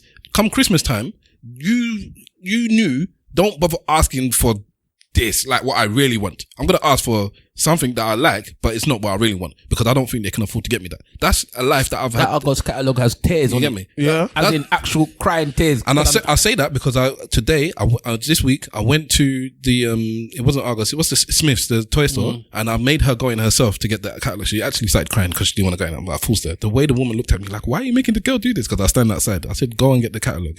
But this is the point. The point is that she can go through that catalogue and pick anything she wants. So this is just this week. And that's why I was thinking about that because I was telling my missus, wow, look at what it's come to. Again, the survivor's guilt thing. Because I know I couldn't pick what I wanted. But my daughter will never understand Daddy can't just get me what I want. Because I can. My kids get it now because they're older. And, you know, my son is going to be 17. Deep. Oh, so you're saying that it took him a while to get there? He's just acknowledged the fact that his son's going to be 17. Old man. Just the idea is just, you know, that's deep. And my daughter's going to be 11. Yeah. So they're at a point now where I take the mick out of them sometimes and I make them understand the privilege that they have. They get it because I ram it down their throat. They're of age though. Yeah, but I don't think sometimes, yeah, they may not be, but sometimes it's so normal to them that they don't realize how great it is, how great a position that they're in, and maybe they won't get it for my son, maybe not for another 3 or 4 years. You won't get it unless you're on the other side. Well, that's it. It's like when they ask now, I'll ask her, "What do you want for your birthday?" And then before she even answers, I'll say to her, "I know you don't know." And then I'll go to her, "Do you know why you don't know?" And she goes, "No, Dad." And then before she remembers what I'm about to say, I say, "Because you got everything you want already." Do you know what I'm saying? So it's like everything they want. So now it's just down to get me some traders then, or get some money or whatever. So it's like me trying to teach them financial management. That's the big thing now. It's financial management. Learn how to invest, learn how to save, learn how to spend, learn how to treat people. You understand? Buy something for yourself every now and then. Take your card out when you're going out with your mum. Buy her a coffee or whatever at Costa or Cafe Nero, whatever the case may be. You know, other coffee shops are available. That's right. You know, but Black-owned coffee shops. Well, I'm sure there's some out there. But I lost my trail of thought now. Sorry. That's all right. But yeah, I mean, I'm teaching them that financial management aspect now because they've basically got more or less everything they want. That's it. It was all about me teaching them that. But and on the other hand, they've got their granddad, my dad, saying, "For me, need account number for so and so." You understand? I was like, well, just give it to me. Next minute, he's putting £50 for them both. You understand? And then their auntie is just thrown £300 into my son's account. You know, just getting money just anywhere. So they've just got money available now. Well, can they see this money? It's their account. Yeah. Well, at 17, I had my own account. I was dealing with my own money. There's an app in it. It's the Go Henry one that I recommend. Well, you need to make an account that they can't see that all these people are taking. Yeah, put it in there. They don't even know it exists. Yeah, no, that's a good point. And I mean, they've got their savings one that I have, you know, that I have for them. But you know, I do want them to see the money that has been given to them as well. You know what I mean? That you've got this money, now manage it. Especially my son, I say, now manage it. If you're not managing it well, then I'm going to pull you up on it. You know, so you have to manage the card. There was one time when I was blocking it and I said, like, you can't use it. And then one of my mates said, no, you need to leave him. Let him actually learn from his own mistake. That was actually Alexander that we had on. He said, no, let him do the thing. Let him make a mistake. Let him burn the money. While he's young. It's better while he's young. Better you do it now than when you're 35 and Yeah.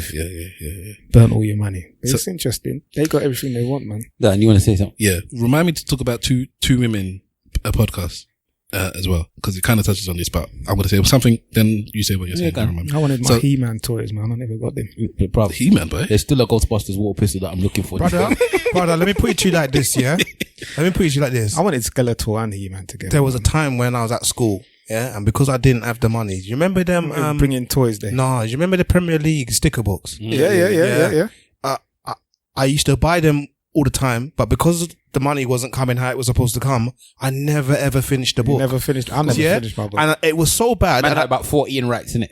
yeah. I never finished the book, and it was so bad that it got to the point where when I got into adulthood, I went and bought one of the books, and I went and bought the whole box. And you The whole box of stickers. Yeah. And I'm sitting there sticking the stickers in, and I didn't even get halfway through it, and I was like, it doesn't feel right.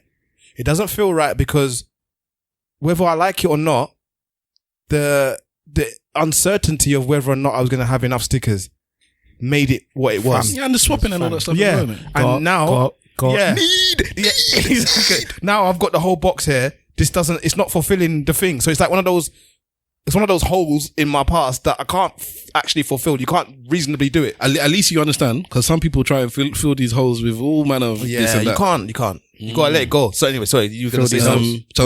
One very quick thing. Yeah. That thing, like I said, my daughter this week, it's mad how, I tell you, the world works mad, and it always comes around on this podcast. Yeah. My daughter herself ripped her tights this week. Yeah. But you thinking that, it costs money and all that stuff, I didn't even think about it. It didn't even cost my money. It's just like, it's getting up on. Like, I bought her so much uniform. Everybody look at me like, that we told. Like, why did you buy her so much? It's like, because I just wanted to be able to change every day. Like, I just wanted to change. Yeah. But the thing is, in her school, they send an email saying, we're not giving away, but we're selling secondhand, Uniform. Yeah, so secondhand sports uniform. Obviously it's all in good nick, and you can come. And I see people around the table, and I was like, what? And then once or twice a week, they have this thing where outside they have a table with a bunch of food on it. It'll be bread and milk and you can take fruit it. and all that stuff. Yeah, and it's just anyone can take whatever. And as we go past, the first time it happened, my daughter, she went there because she sees food. My daughter loves food, and she took a loaf of bread or something, and we brought it home. And the mum was like, "Where did you bring this from? You know we're not going to eat." I said, "She picked up." So from when she said that, I said, "All right, stop taking anything." So we go past, and then this time we went past. She was on a little scooter thing, and she stopped and she looked at it. She's like, "Daddy, can we get something?" I said, "Let me try and teach her a lesson." So I said, "All right, go get something." And then she came with another loaf of bread with some rolls. I said, "Are you going to eat this?" She said, "Yeah." I said, "Are you sure you're going to eat this?" "Yeah." I went down eye level. I spoke to her. I said, "Listen, you know that there are people in this school that they can't afford things." I've been trying to teach her about money as well, but this is why I'm saying I don't think they can understand, because I'm trying and she don't get it. I said, there's people that can't afford this thing, so they put this food out here for some people to be able to have food and milk and drink so that they can eat when they get home, because some people can't afford it. You don't understand money. We go to the shop. Yeah, we go to the shops. Some people can't afford to go to the shops and get this stuff. So just put it here for other people that can't afford it, because we can go to the shops. We have lots of bread at home. So maybe you should put it back so that other people that can't have the bread can have the bread and they can eat at night." And she's like, "Okay." I said, "So you're going to put it back or you take it?" "I'm going to take it, Daddy." No, but again, you say that she doesn't understand, but we have people in society that have the exact same mentality. Yeah. You can't afford it. But I'm taking it. Why did you let her take it? Why The first not? time or any of the times? Because she wanted it. Yeah, but hold on. The bread that she picked up the first time, I'll eat the bread. Hold on. But they're putting it there for people that need it, no? No, I didn't realize between the first and the last time. This time I understood it. Okay. The first time, you actually take it from the needy. Like any Robin Hood. I never thought, I didn't think of it before. I thought maybe there's an excess of whatever. So now everyone in school thinks you need food as well. I used to take the one black child. I don't care what they think. But here's why here's why I'm saying that I think my daughter does understand it, because what's today? Saturday. So Friday, she said to me, "Daddy," I was like, "Yeah." She goes, no, Thursday she said to me, "Daddy," I was like, "Yes." She goes, "What does greedy mean?" So then I look at your mama. So I had taken all the money. So I explained to her what greedy was, yeah, and she was like, and I explained it to her in like more than one way as well, and so she was like, "Okay," so it's like, if I don't need it but I take it anyway, that's greedy. I said, "Yeah." Okay. And then if I want it but I don't need it and there's somebody else who wants it or who needs it and I take it, that's greedy as well. I said, "Yeah." So she understands, she's getting to understand what it is.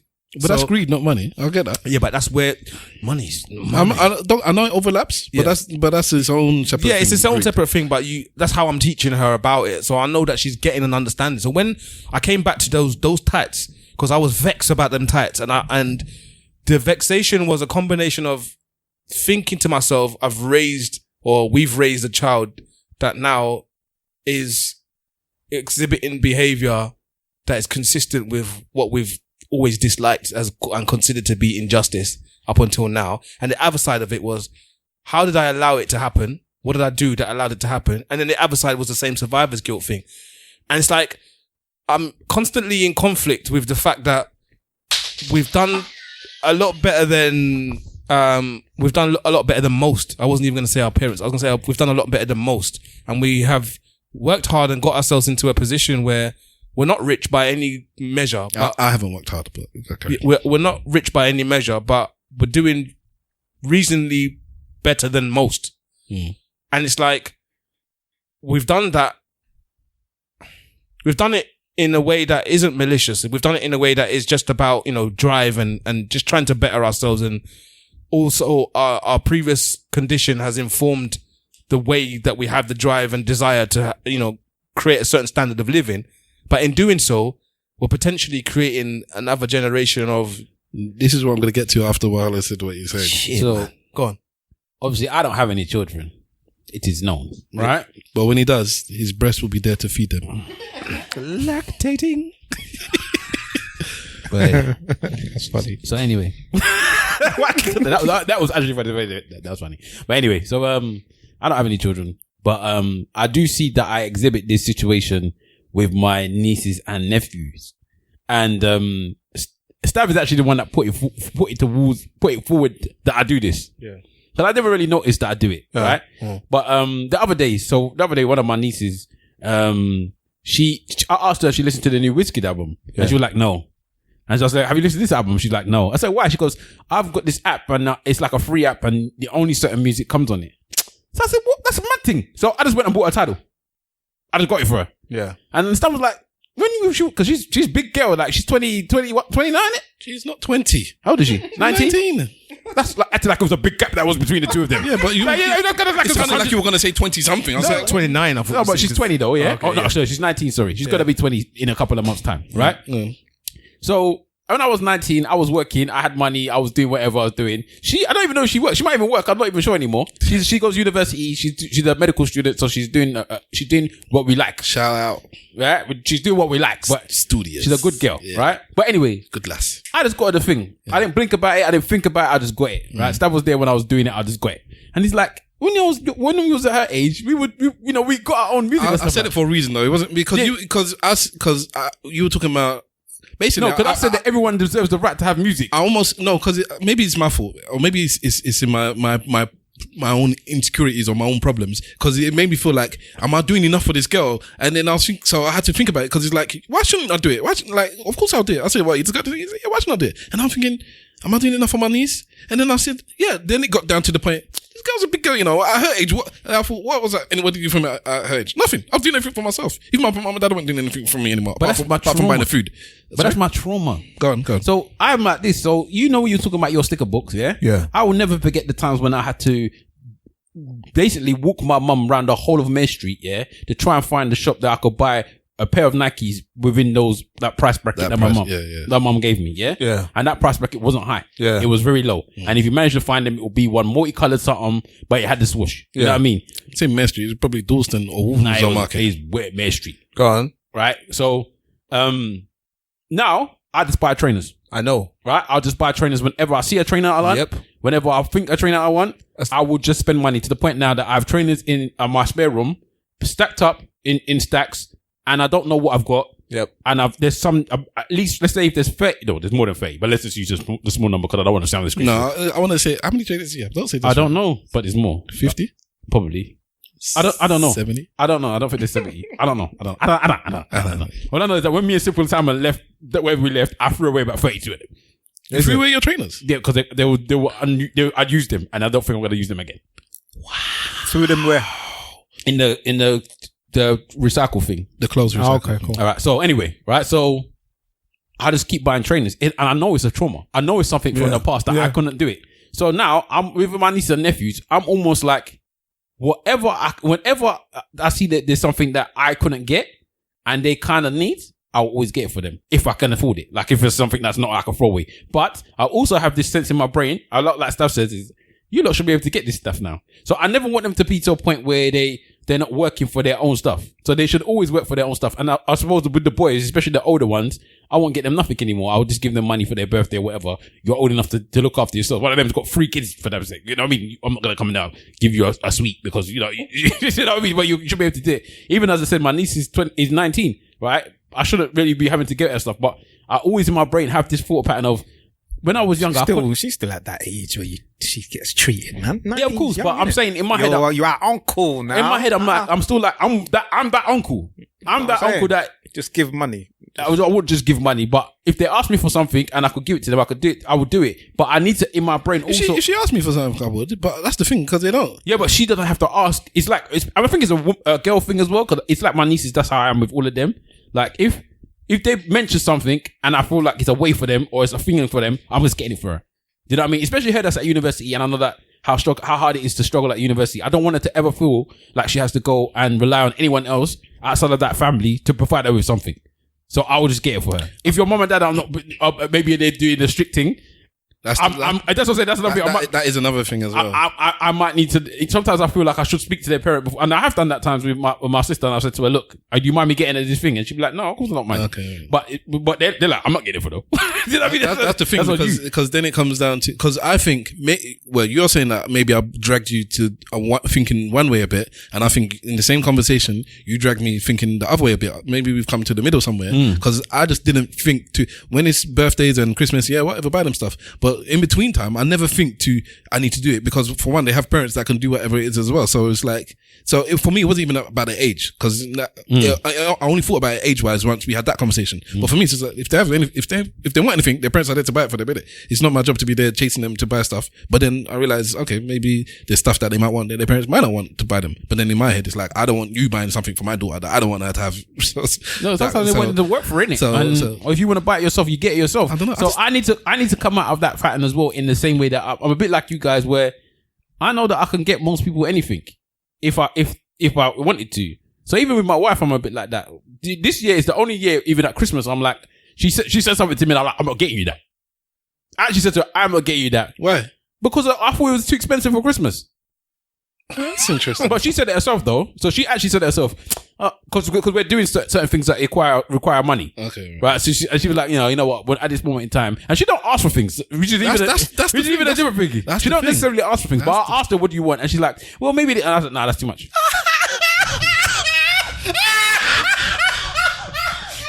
Yeah, but before she said that, she even said it herself. But no, she even said that's too much, and I said, nah, it's too much. I said that's too much, but I said I'll get it for you for your birthday. So what's the difference? No, there's a difference. Can we ask what it was? No. Okay. I don't know why you do that all the time. Do what? You know he doesn't want to say it. Otherwise, you would have said it. Okay, you should have assumed. It's because of all this grey in your head. That's why you think you didn't know. If you knew about black or white, you would have bothered. But yeah, the reason why I say it's difference between birthday and Christmas, and it's like in my head I have to acknowledge it, is because at Christmas it's nothing. It's not you a personal thing, innit? It's for everyone, and I'm gonna buy things for everyone. Right. So I need to allocate my money for everyone, and I'm now trying to be a bit more financially literate. Because I would just spend money, and I would just keep spending money. Yeah, so do I. Yeah, but I need to learn to put money to the side and save money. I need to stop spending unnecessarily. Like, I'm not joking. I could easily just spend money on trainers every day. Like, my wife sees me. She says, like most men, when they're on their laptop or whatever, they're probably hiding porn or whatever. I'm on Hot UK deals all day long.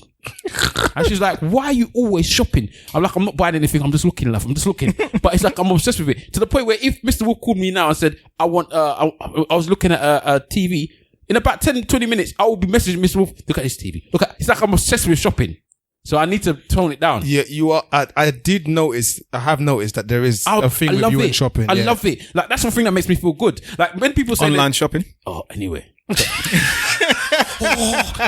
Anyway. Like, it's known that Tesco's my second wife. It's known. Okay. In fact, Tesco's the first wife. You don't mind actually walking streets and Costco's your second wife. First wife. Costco's the second one, isn't it? Costco's the third wife. Because my actual wife came in between. Oh, okay. But I will be in there looking for. I was at Costco just this afternoon with my mother-in-law. We saw the pictures. Oh, Costco today? Yeah. You sent a picture for the. Oh yeah, I was there. Yeah. So I was there.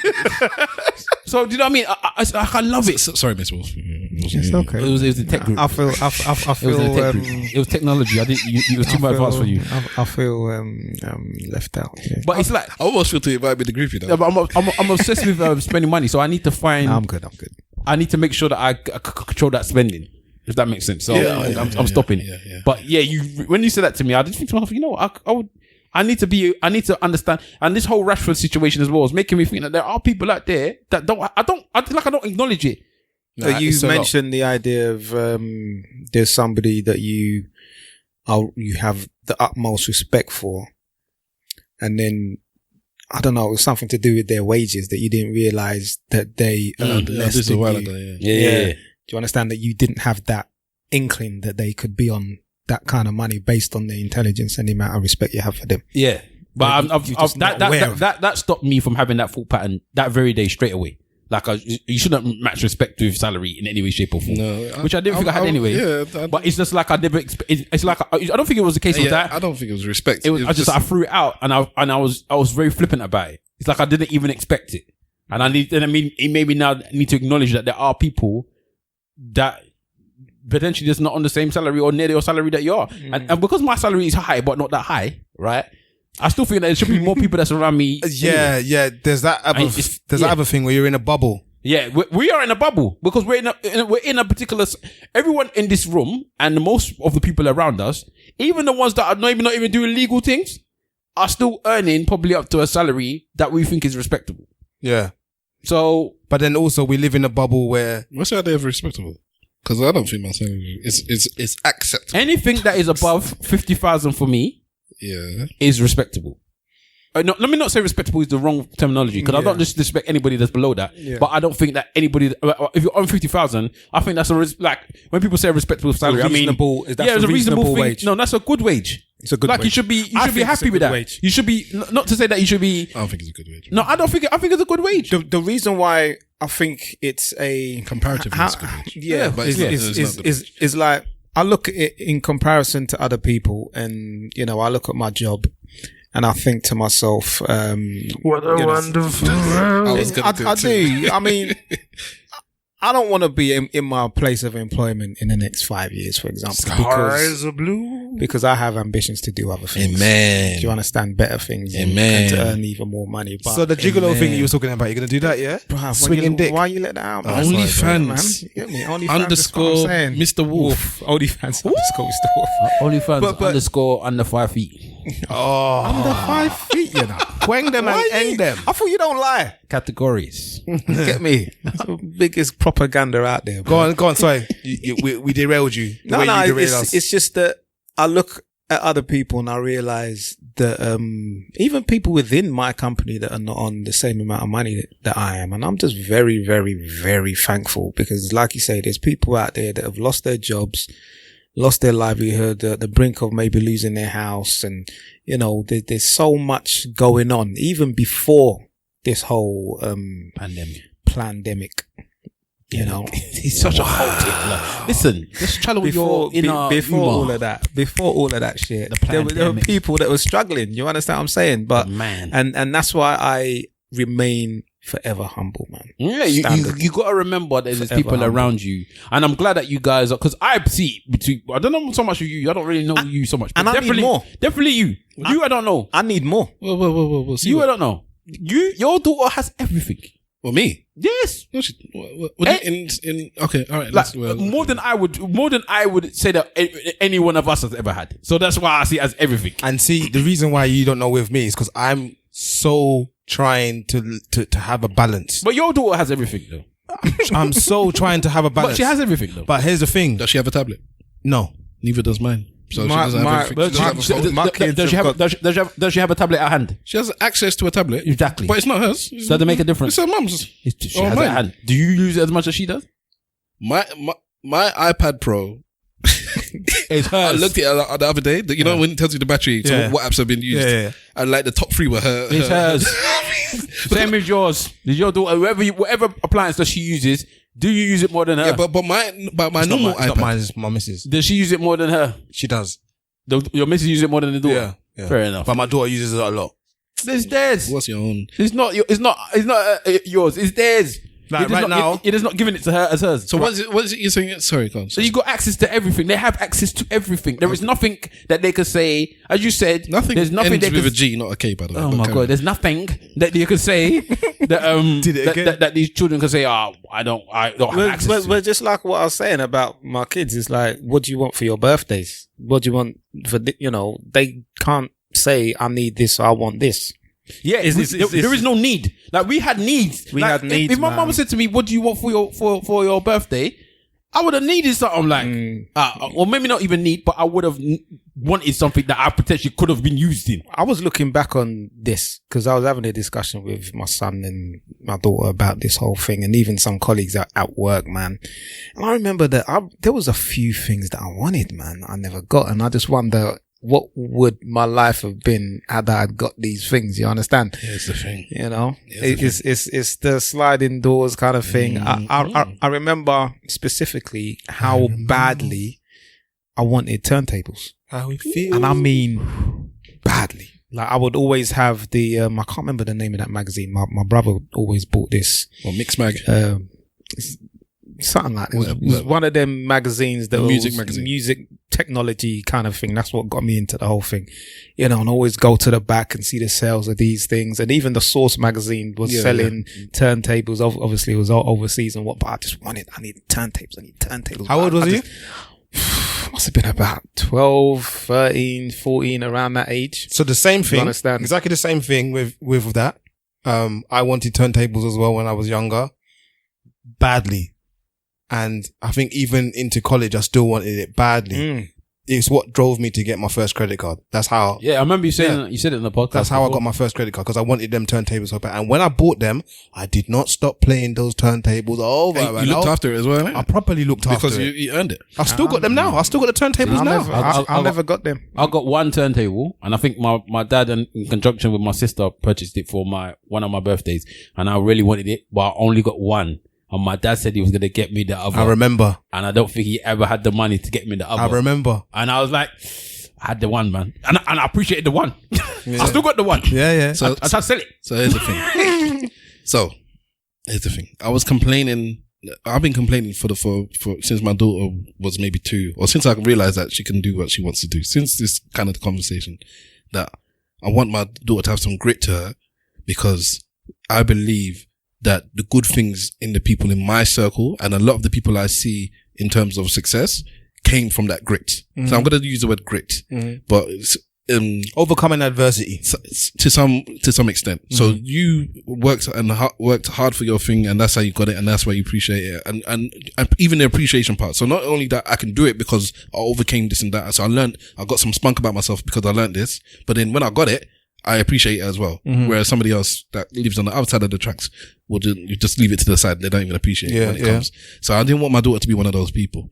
And I've been moaning about it specifically this week with my missus for whatever. I can't even remember the reason, but it was there. It's at the front of my mind. It's because I'm trying to build some wealth for this girl. And I'm like, look what you got, and blah, blah, blah, blah, blah. And I keep thinking. And then I listen to this podcast, which I won't mention what it is because I don't want to put it in a bad light, because that's how it might seem, but it's some people talking about trauma and about that's more or less what the podcast is about. It's about their trauma, and all the episodes I listened to was about it. And I remember listening to this, and one of them came up in the same area that we came up in, and they're saying certain things and blah blah blah blah blah.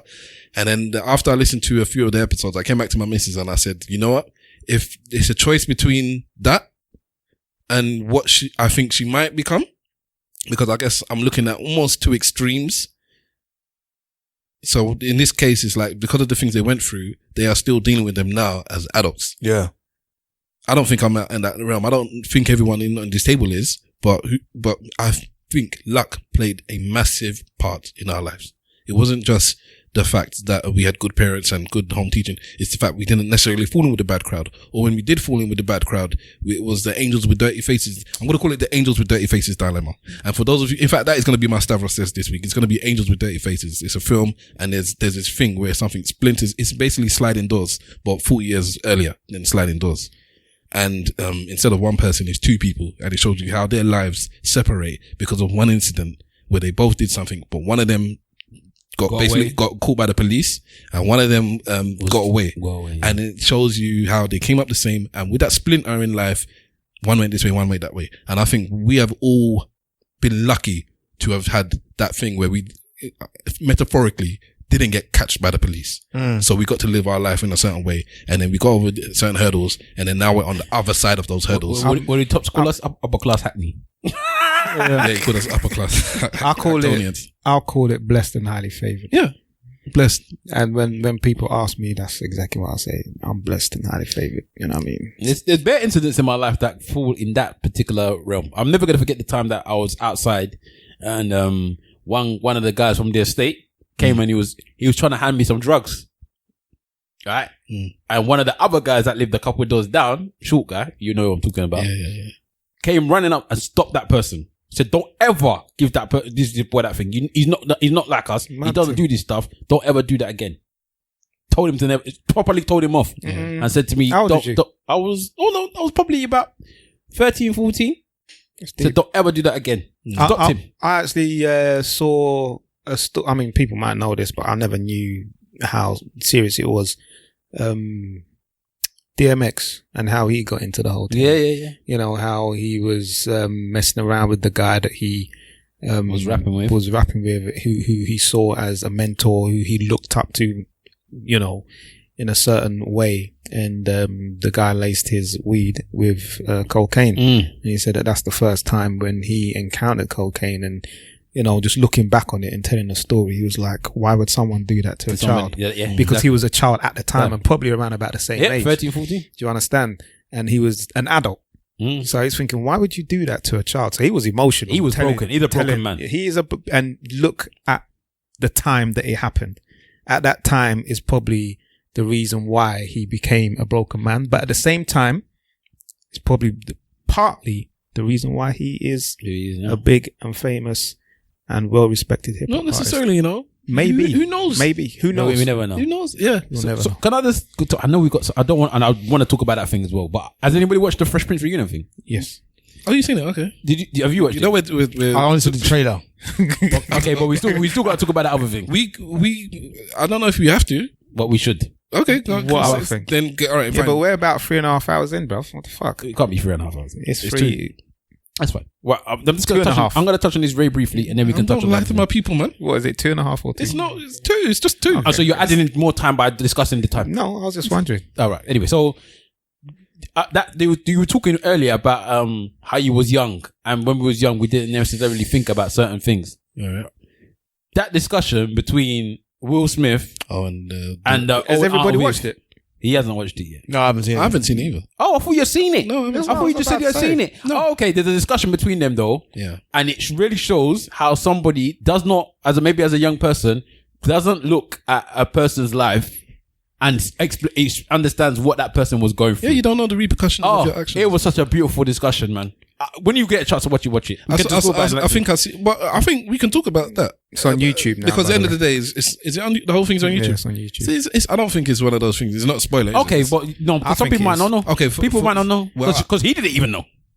All right. For those of you who haven't seen the Fresh Prince reunion show, Spoiler. Well, in fact, I shouldn't talk for Simple Simon. Do you care?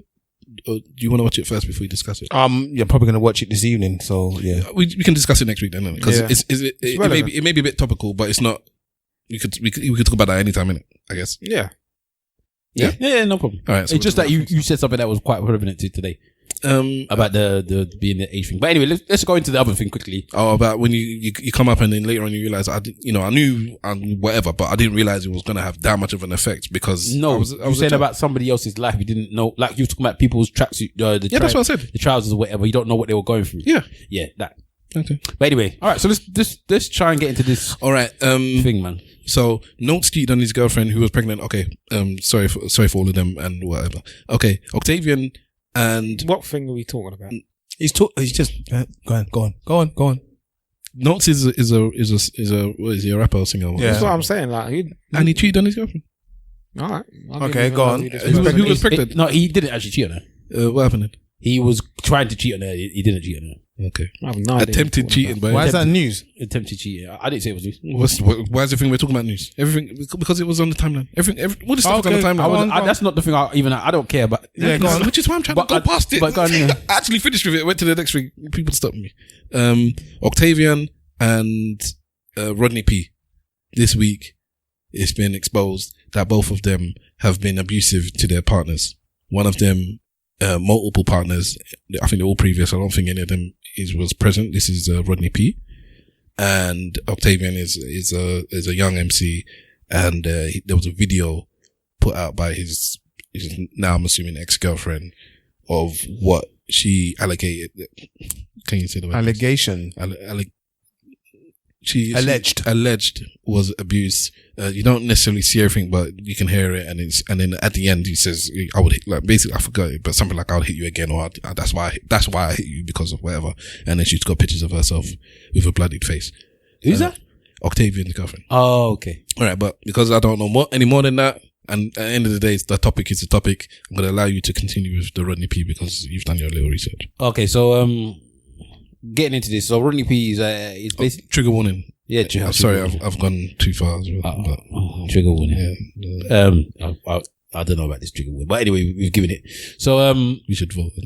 So we've basically Rodney P is a to most and to many, he's a very respected pioneer in British hip hop. As one of the artists, he used to be in London Posse. He's probably one of the most prominent British hip hop artists that we've got, to be honest. Hip hop. I'm not talking about grime. I'm not talking about these other variants that potentially fall into the rap category. I'm talking about British hip hop. So it's him, basically, Rodney P. And there's been a few allegations that have come out about him beating women. Well, in fact, I'm not calling them allegations. I'm calling them facts because he's admitted to them. Yep. Well, he's admitted to 2 of them, I believe. Mm-hmm. But apparently there's 4 women that have said that have spoken about him being a woman beater. At the moment, what's happened now is that it seems like the BBC's made an article that's going around, and he's now spoke to the BBC and acknowledged it because I think he does some work with the BBC, and they've said basically they didn't know about his past because he went to jail for it. And they didn't know about the past. His record label said they didn't know either, and now they're trying to drop him. Not trying to. He's dropped. He's dropped. Somebody else, a couple of people that was associated with, I think, a podcast. Dope Black Dads, which is like a blog podcast.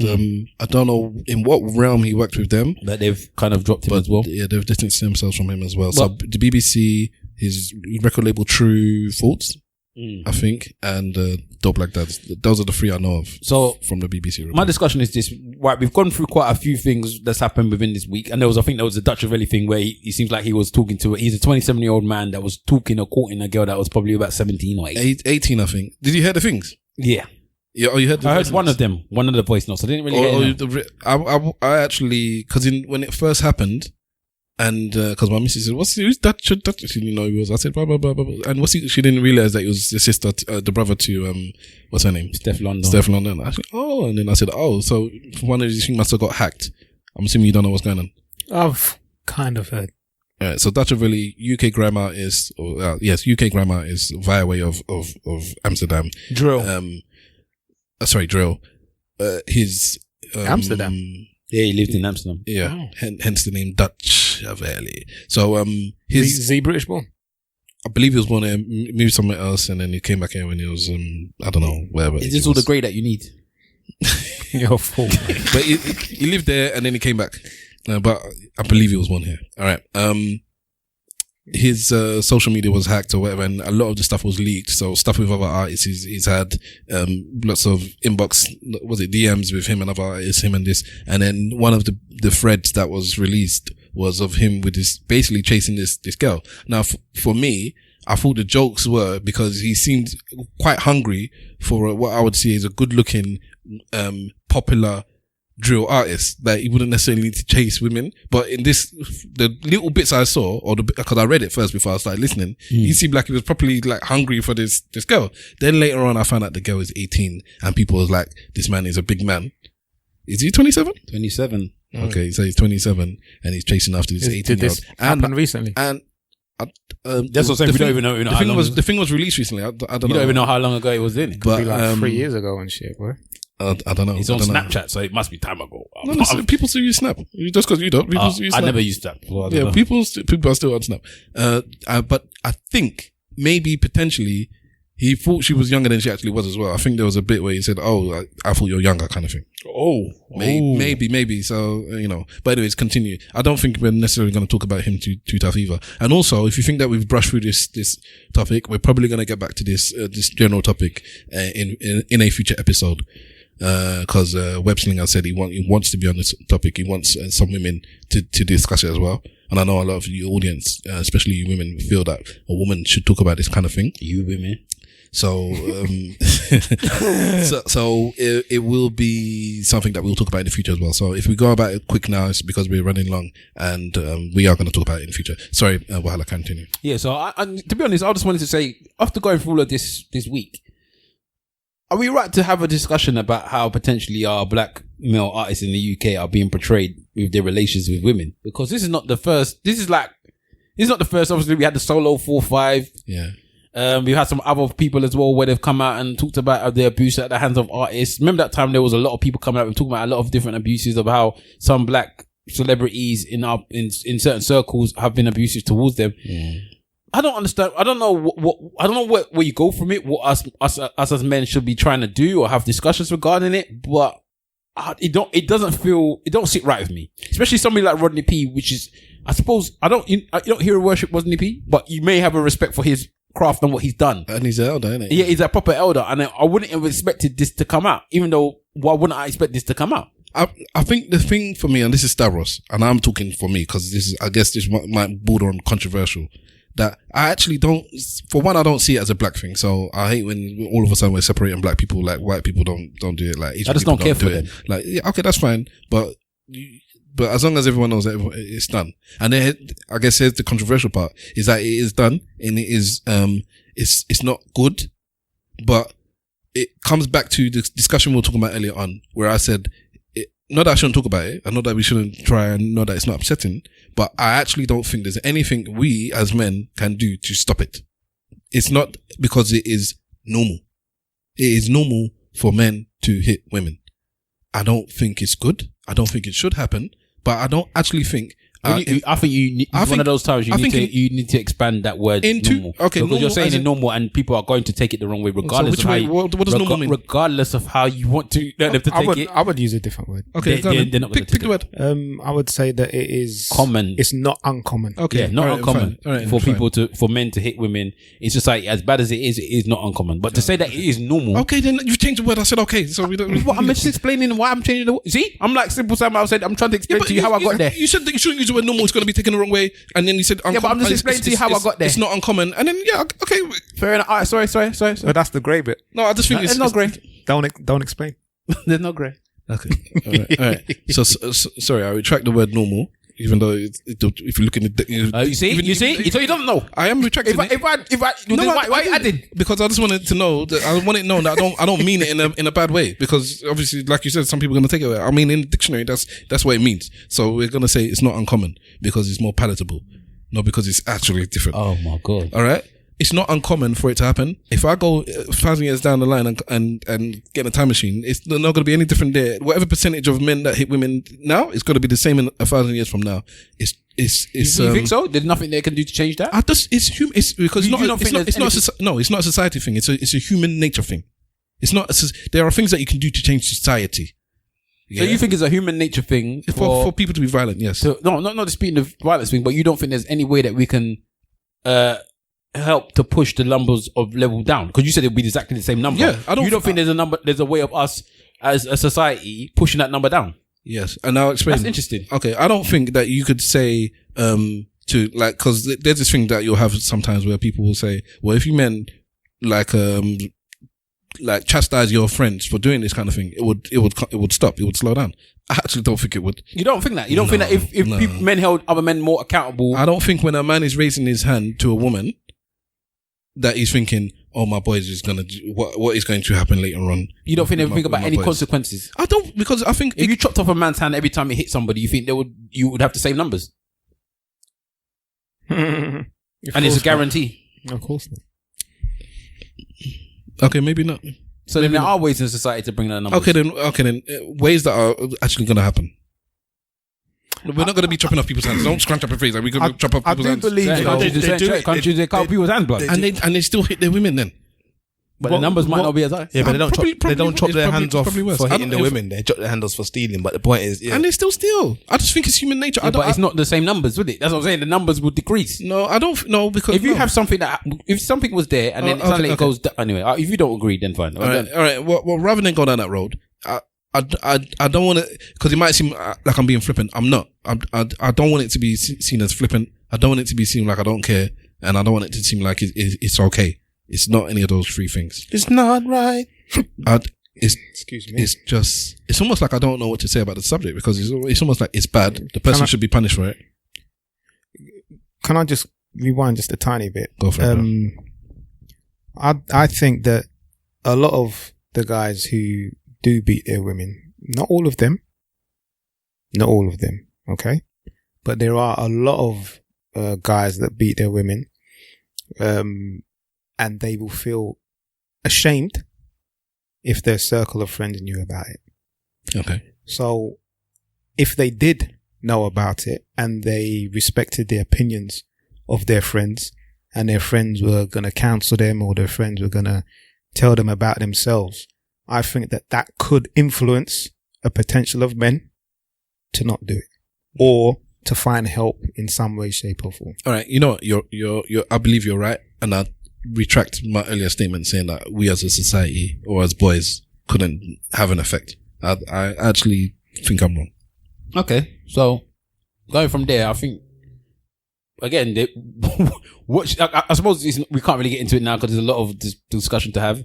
But we as men need to find a way of I don't know. We just need to find a way, man. That's the I think birds of a feather will probably flock together. Not always, man. There will always be one guy in your group that you don't know what they're doing when they get old, man. That's why you can't vouch for everyone. Yeah, but so then, if you don't know what they're doing, what can you do about it? But you could, and they may hide it so well. But sometimes but the reason why sometimes us as men don't know what we're doing is because we don't have discussions with each other. We don't discuss these things about hitting women, about everything. Like how you feeling these days? What's going on with your woman?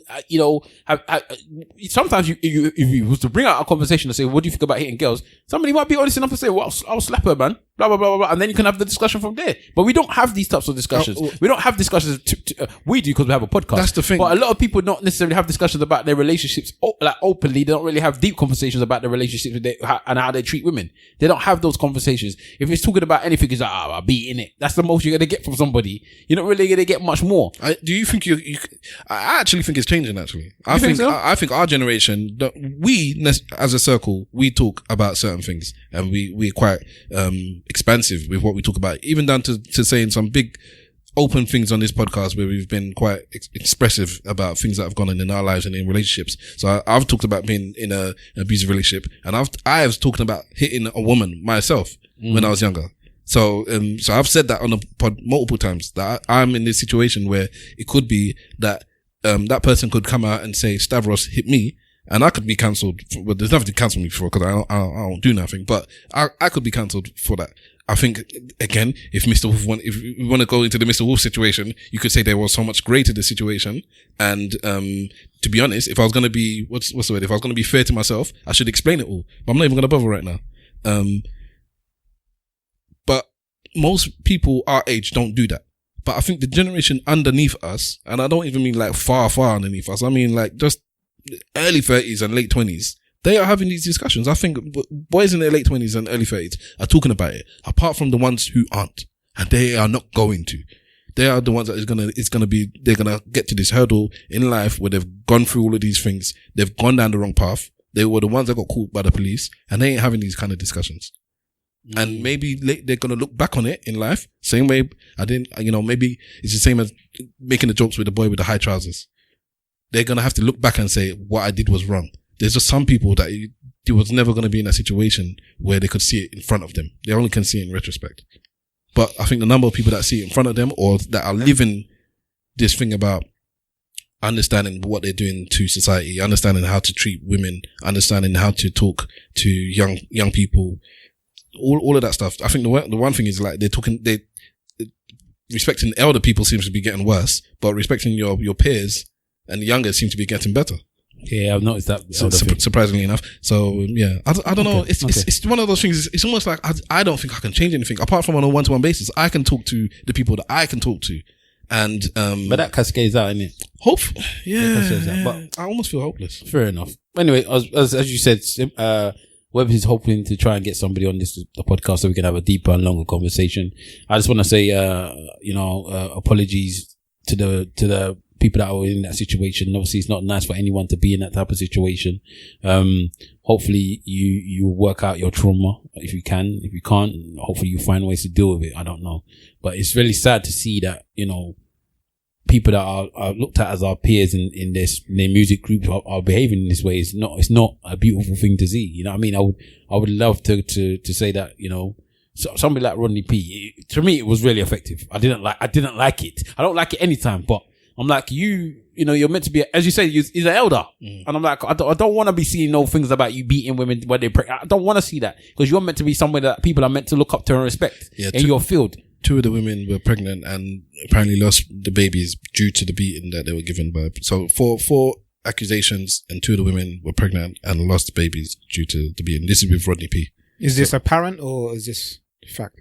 Well, one of them is. Well, I'm not gonna argue. He went to prison for one of them. He's admitted to that one and another one. He's admitted to doing the hitting. The fact about losing the babies, I don't know. Is, well, I'm not going to argue all of that. He's admitted to hitting a couple of women. So I'm not gonna start arguing. I'm not then now. Well, he hit you. He admitted to hitting you, but he didn't do that or whatever. I don't know. But anyway, just commiserations to them, to those that situation. I think it's an injustice that we don't talk about it longer. Which I actually think it would have been better just to talk about this later, because we couldn't have said we're going to talk. We are going to talk about it later, but we need to acknowledge it now because it happened now, innit? For me. Okay. It's worrying. It's worrying in the sense that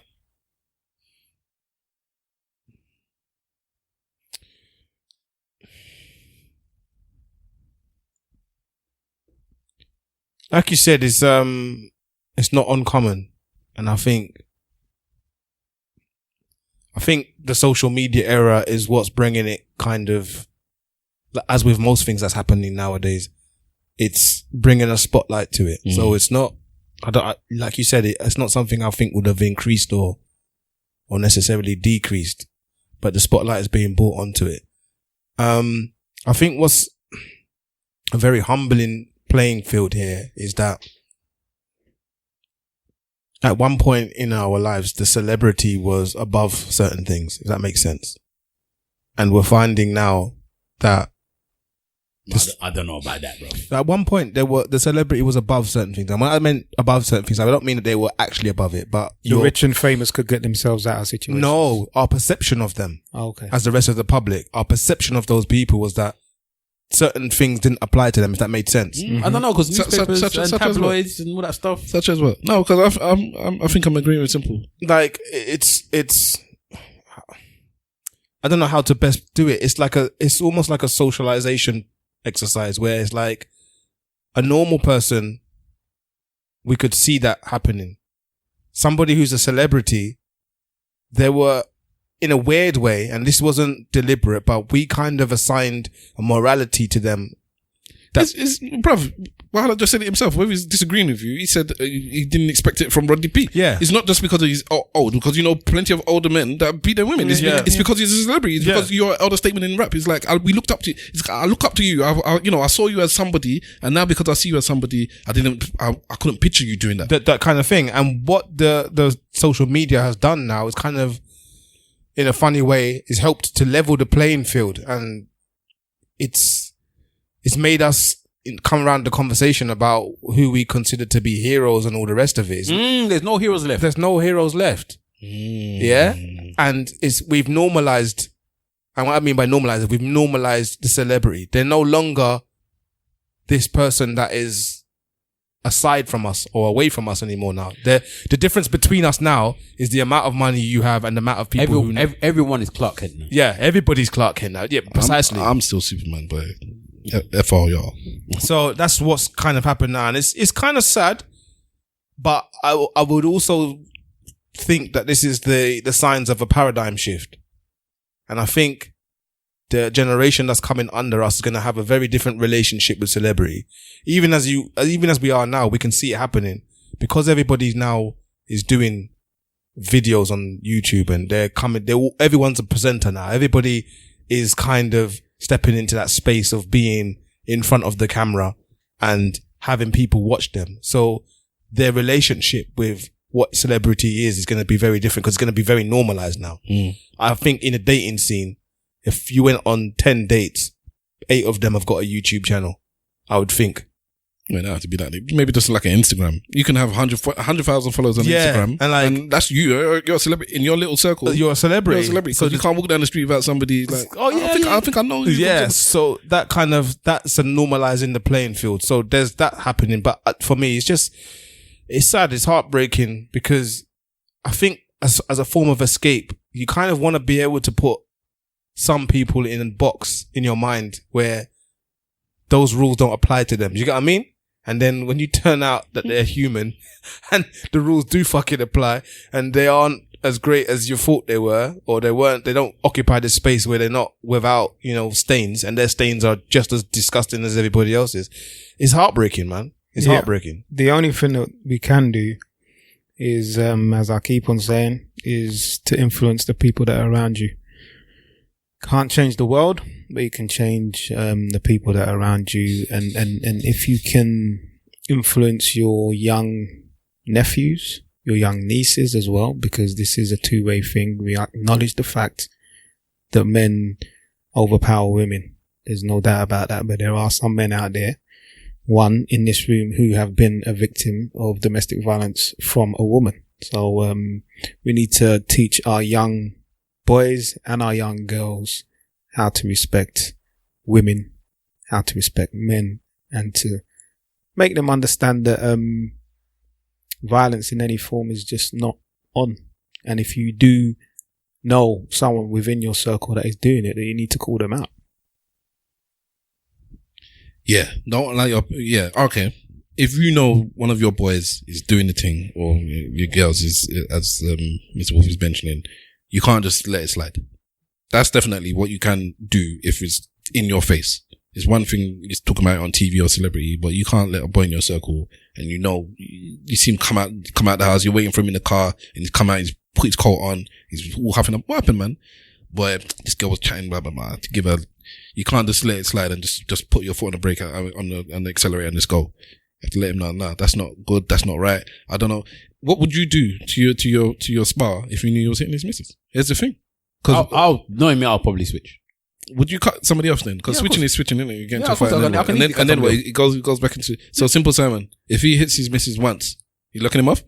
I don't know if I'm locking him off, but me and him are gonna have a massive argument. Well, he'll just walk away and he's not having the discussion. I don't know. Because we don't ever really get into arguments. So I don't know how we react in the argument. But this is so. I'm asking you, would you lock him off? If I feel like he thought he was what he was doing was cool, then yes, of course I'll lock him off. Okay. Would you lock me off, Mr. Wolf? Under the circumstances that your brother mentioned, then yes. I've hit the person once. You lock me off. No, if you, I thought it was yes. I hit them and I thought it was okay. And you thought it was okay? Yeah. Then yeah, I would actually. If I can't get through to you, I'll see if somebody else could, and if that doesn't work, then because sometimes it's like, you've got a kid.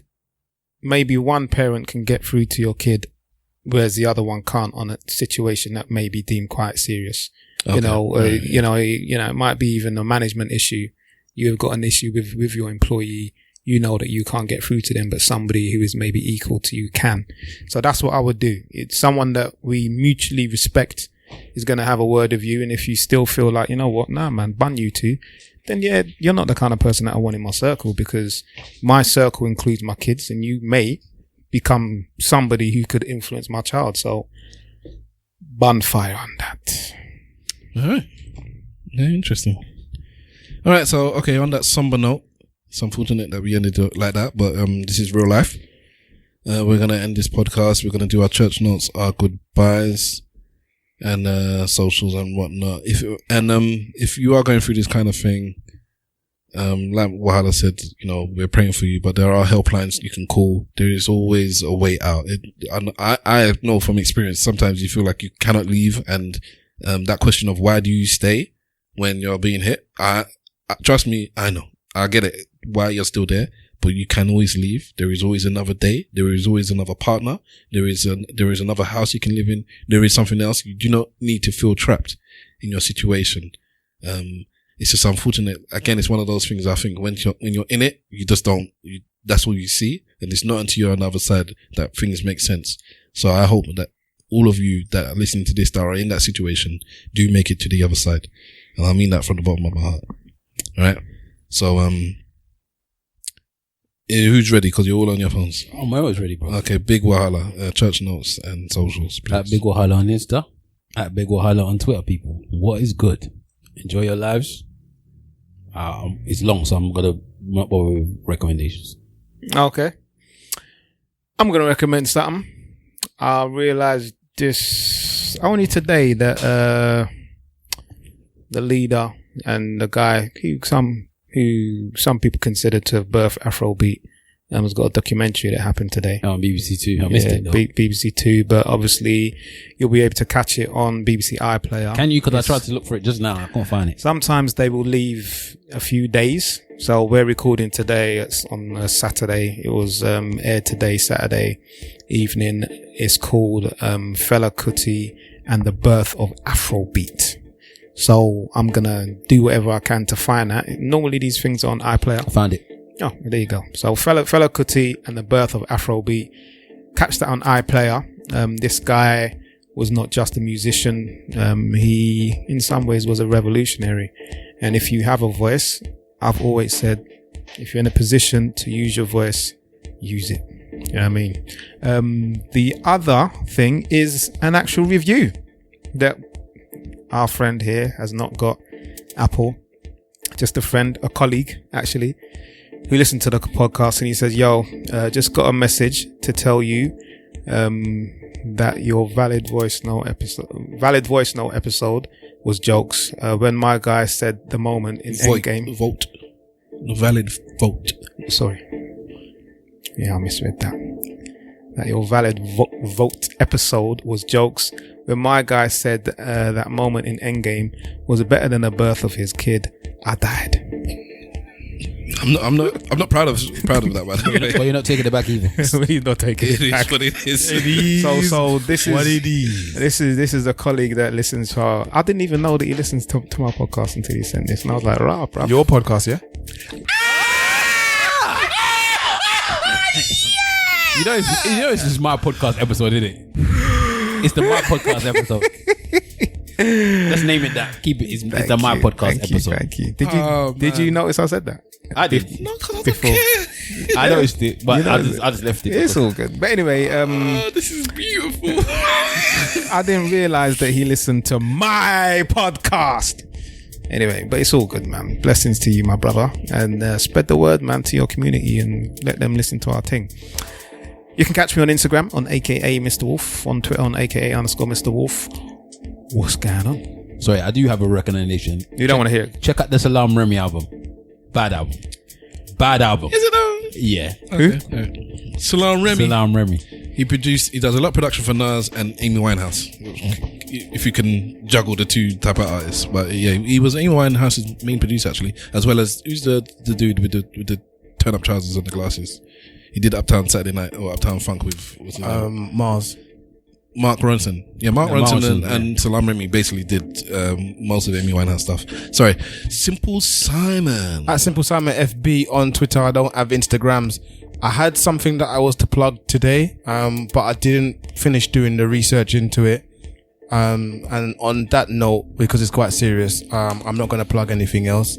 Empress, I'm really sorry. I did say to you that I would plug it today, but I will get back to it. You know who you are. I'm really, really sorry. I'll do it next week. So that's me. I'm out. Empress, let that be a note. You cannot trust Rasta man to keep it. I don't know why. I don't like the way the Rasta man can just be calling any woman Empress on the road. You know, that's not his wife. You know, Empress. That's putting her on a pedestal that your wife should only be on. Wow. Why I say Causing Empress? trouble. Your wife don't listen. Exactly. That's why you see me here. Okay, I'm Stavros Boss. You can catch me at Stavros Boss on all social medias. If you want to tell me off, by all means do so. Use the hashtag ESNpod or at me and tell me I've done something wrong, because I've always done something wrong. My Stavros Says this week is Angels with Dirty Faces. It's a black and white film starring James Cagney. And in fact, the other dude is really big as well. I just don't know his name, but he's as big as James Cagney. In fact, he's bigger than James Cagney. But it's a film that is applicable to what we're talking about in this episode, well, the first couple of sections, I guess. I don't even know if you can catch it on like if you can buy it anywhere or whatever. You might have to get a hard copy, or maybe it's on YouTube because it's such an old film now. So, but it's a really good film, and it has a really, really, really important message, which I think is everyone should understand. All right. Thank you very much for tuning in to episode 279. The bus that goes from Waltham Cross all the way. I can't even remember where the other end of that bus goes. Yeah, I know one end. I don't know the other end. Because you don't take the bus no more. I don't take the bus to the other end. That's why I used to go to school on that bus there. 279. I know it because of the DJ 279, the Numbers Man. Oh, okay, yeah. That was an old school hip hop. I remember him. Yeah. Jenny Francis, who used to do the Choice FM thing, she done a one night or one day episode on what is currently the new station. What's it called? Capital Extra. Capital Extra, yeah. This was weeks ago. Yeah, but it just reminded me of her. 279, Daddy Ernie, Jenny Francis, all that lot that created that wonderful platform that was a black-owned radio station, and it was sold by someone that I think we have a mutual. Yeah, their dad owned the business. Madness, fantastic. So follow us at ESN Podcast on all social medias. Send us whatever you want to send us. You can also holler at us via email, and that is esnpodcast@gmail.com. Once again, use the hashtag ESNpod. Please, we do love listening to your comments and whatnot. Let us know. Thank you very much for tuning in. Stay blessed, people. Who's this, man? And remember, Who's playing, bro? This is Pete Blas, Message to the People. It's a beautiful house song. I'm not doing the old school to new school because we ran so long, but it's a beautiful song to enter. Brilliant. and remember, if you ain't saying nothing, say it well. Slag for life. Shout out Foles. Shout out Mr. This Vance. is what I wanted to say. Whoa. I'll even stop the music for that because I got emotional at that part. I can't believe it didn't right at the end. I did want to say it earlier on. Oh, you can put it you can cut it and put it at the beginning. This can be the intro then. Foles, Vance, big yourselves up. Thank you very much for that. I'm not even gonna lie and pose and be big man. I got slightly emotional when I heard that on the thing. Only slightly. It was a very, very nice way to put a recommendation forward our way, and it was very respectful in the way that they spoke about us as a podcast. And yeah, I felt a way. I was like, I really felt like this is really, really nice. And the thing about it was, it wasn't something that we asked for. It wasn't something that we requested. It was at their own back. We didn't even know about it. And those are the type of things that I truly appreciate. You decided to do that. It wasn't something that, yes, any pressure was put on you to do. The money is in the post. I already messaged Foles and told him, oh, you're drinking. He's like, you owe me nothing, bruv. Nah, it's good, man. That's real right there. Much appreciated, you guys, man. It's a proper big up. Look out for each other. I mean, You made this old guy emotional. Nah, the thing is that he called us old way too many times, though, bruv. when we've done this podcast, what I realize is Big Wahala, especially him reaching out to a lot of different podcasts and, taking time out to really large them up on our platform, whatever. I mean, this was the only platform that we had. You mean Big Wahala or Simple or Stavros? Well, the both of you, really. It was, it was, goddamn. It was both of you. Do you understand? This was the only platform that we had to express ourselves. And I know that you two especially took time out to large up, podcasts that I never heard of before. So, and then we got that in return. I don't think it was like you done that for us, so we're going to do it for you. But, you took your time out to do this for us. And, we appreciate that shit right there. So that's Off the Cuff podcast, and they picked us up on another podcast. We need to go back on there, man. Podcast Bible. Pod Bible. which has exactly the same intro as the expansion. I couldn't believe it when I heard it. I was like, oh wow. It's a podcast about podcasts, and that's how they put it. So yeah, they were on there and they bigged us up. So large them up, and yeah, it's respect to have your fellow brethren, fellow podcaster, fellow backmen big you up. So on that note, yeah, peace. Are you not putting that at the beginning? Yeah. Okay, ladies. You saying the thing? House. You said it already. Did I say Slack for Life? Yes. Oh, Then you stopped and said, whoa, whoa, whoa. Well, Slack. Because he said it under the breath. I don't know why he said it under the breath then. Slack for life. Slack for life. Slack for life. No, but you said it under the music at the end. Oh, okay. All right, listen to this, man. Listen to this.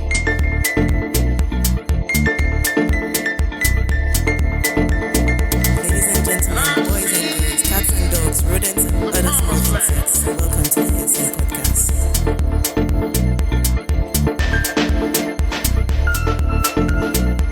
It's my favorite MLK speech that they put in this. A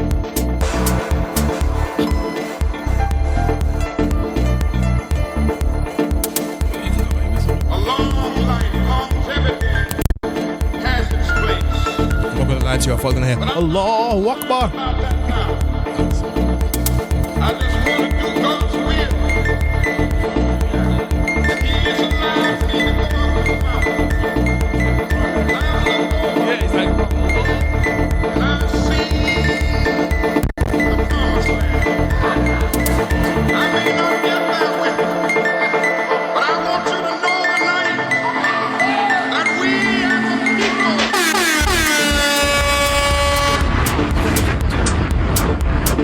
Ladies and gentlemen, boys and girls, cats and dogs, rodents and other small insects, welcome to the ESN podcast. Ladies and gentlemen, boys and girls, cats and dogs, rodents and other small insects, welcome to the ESN podcast.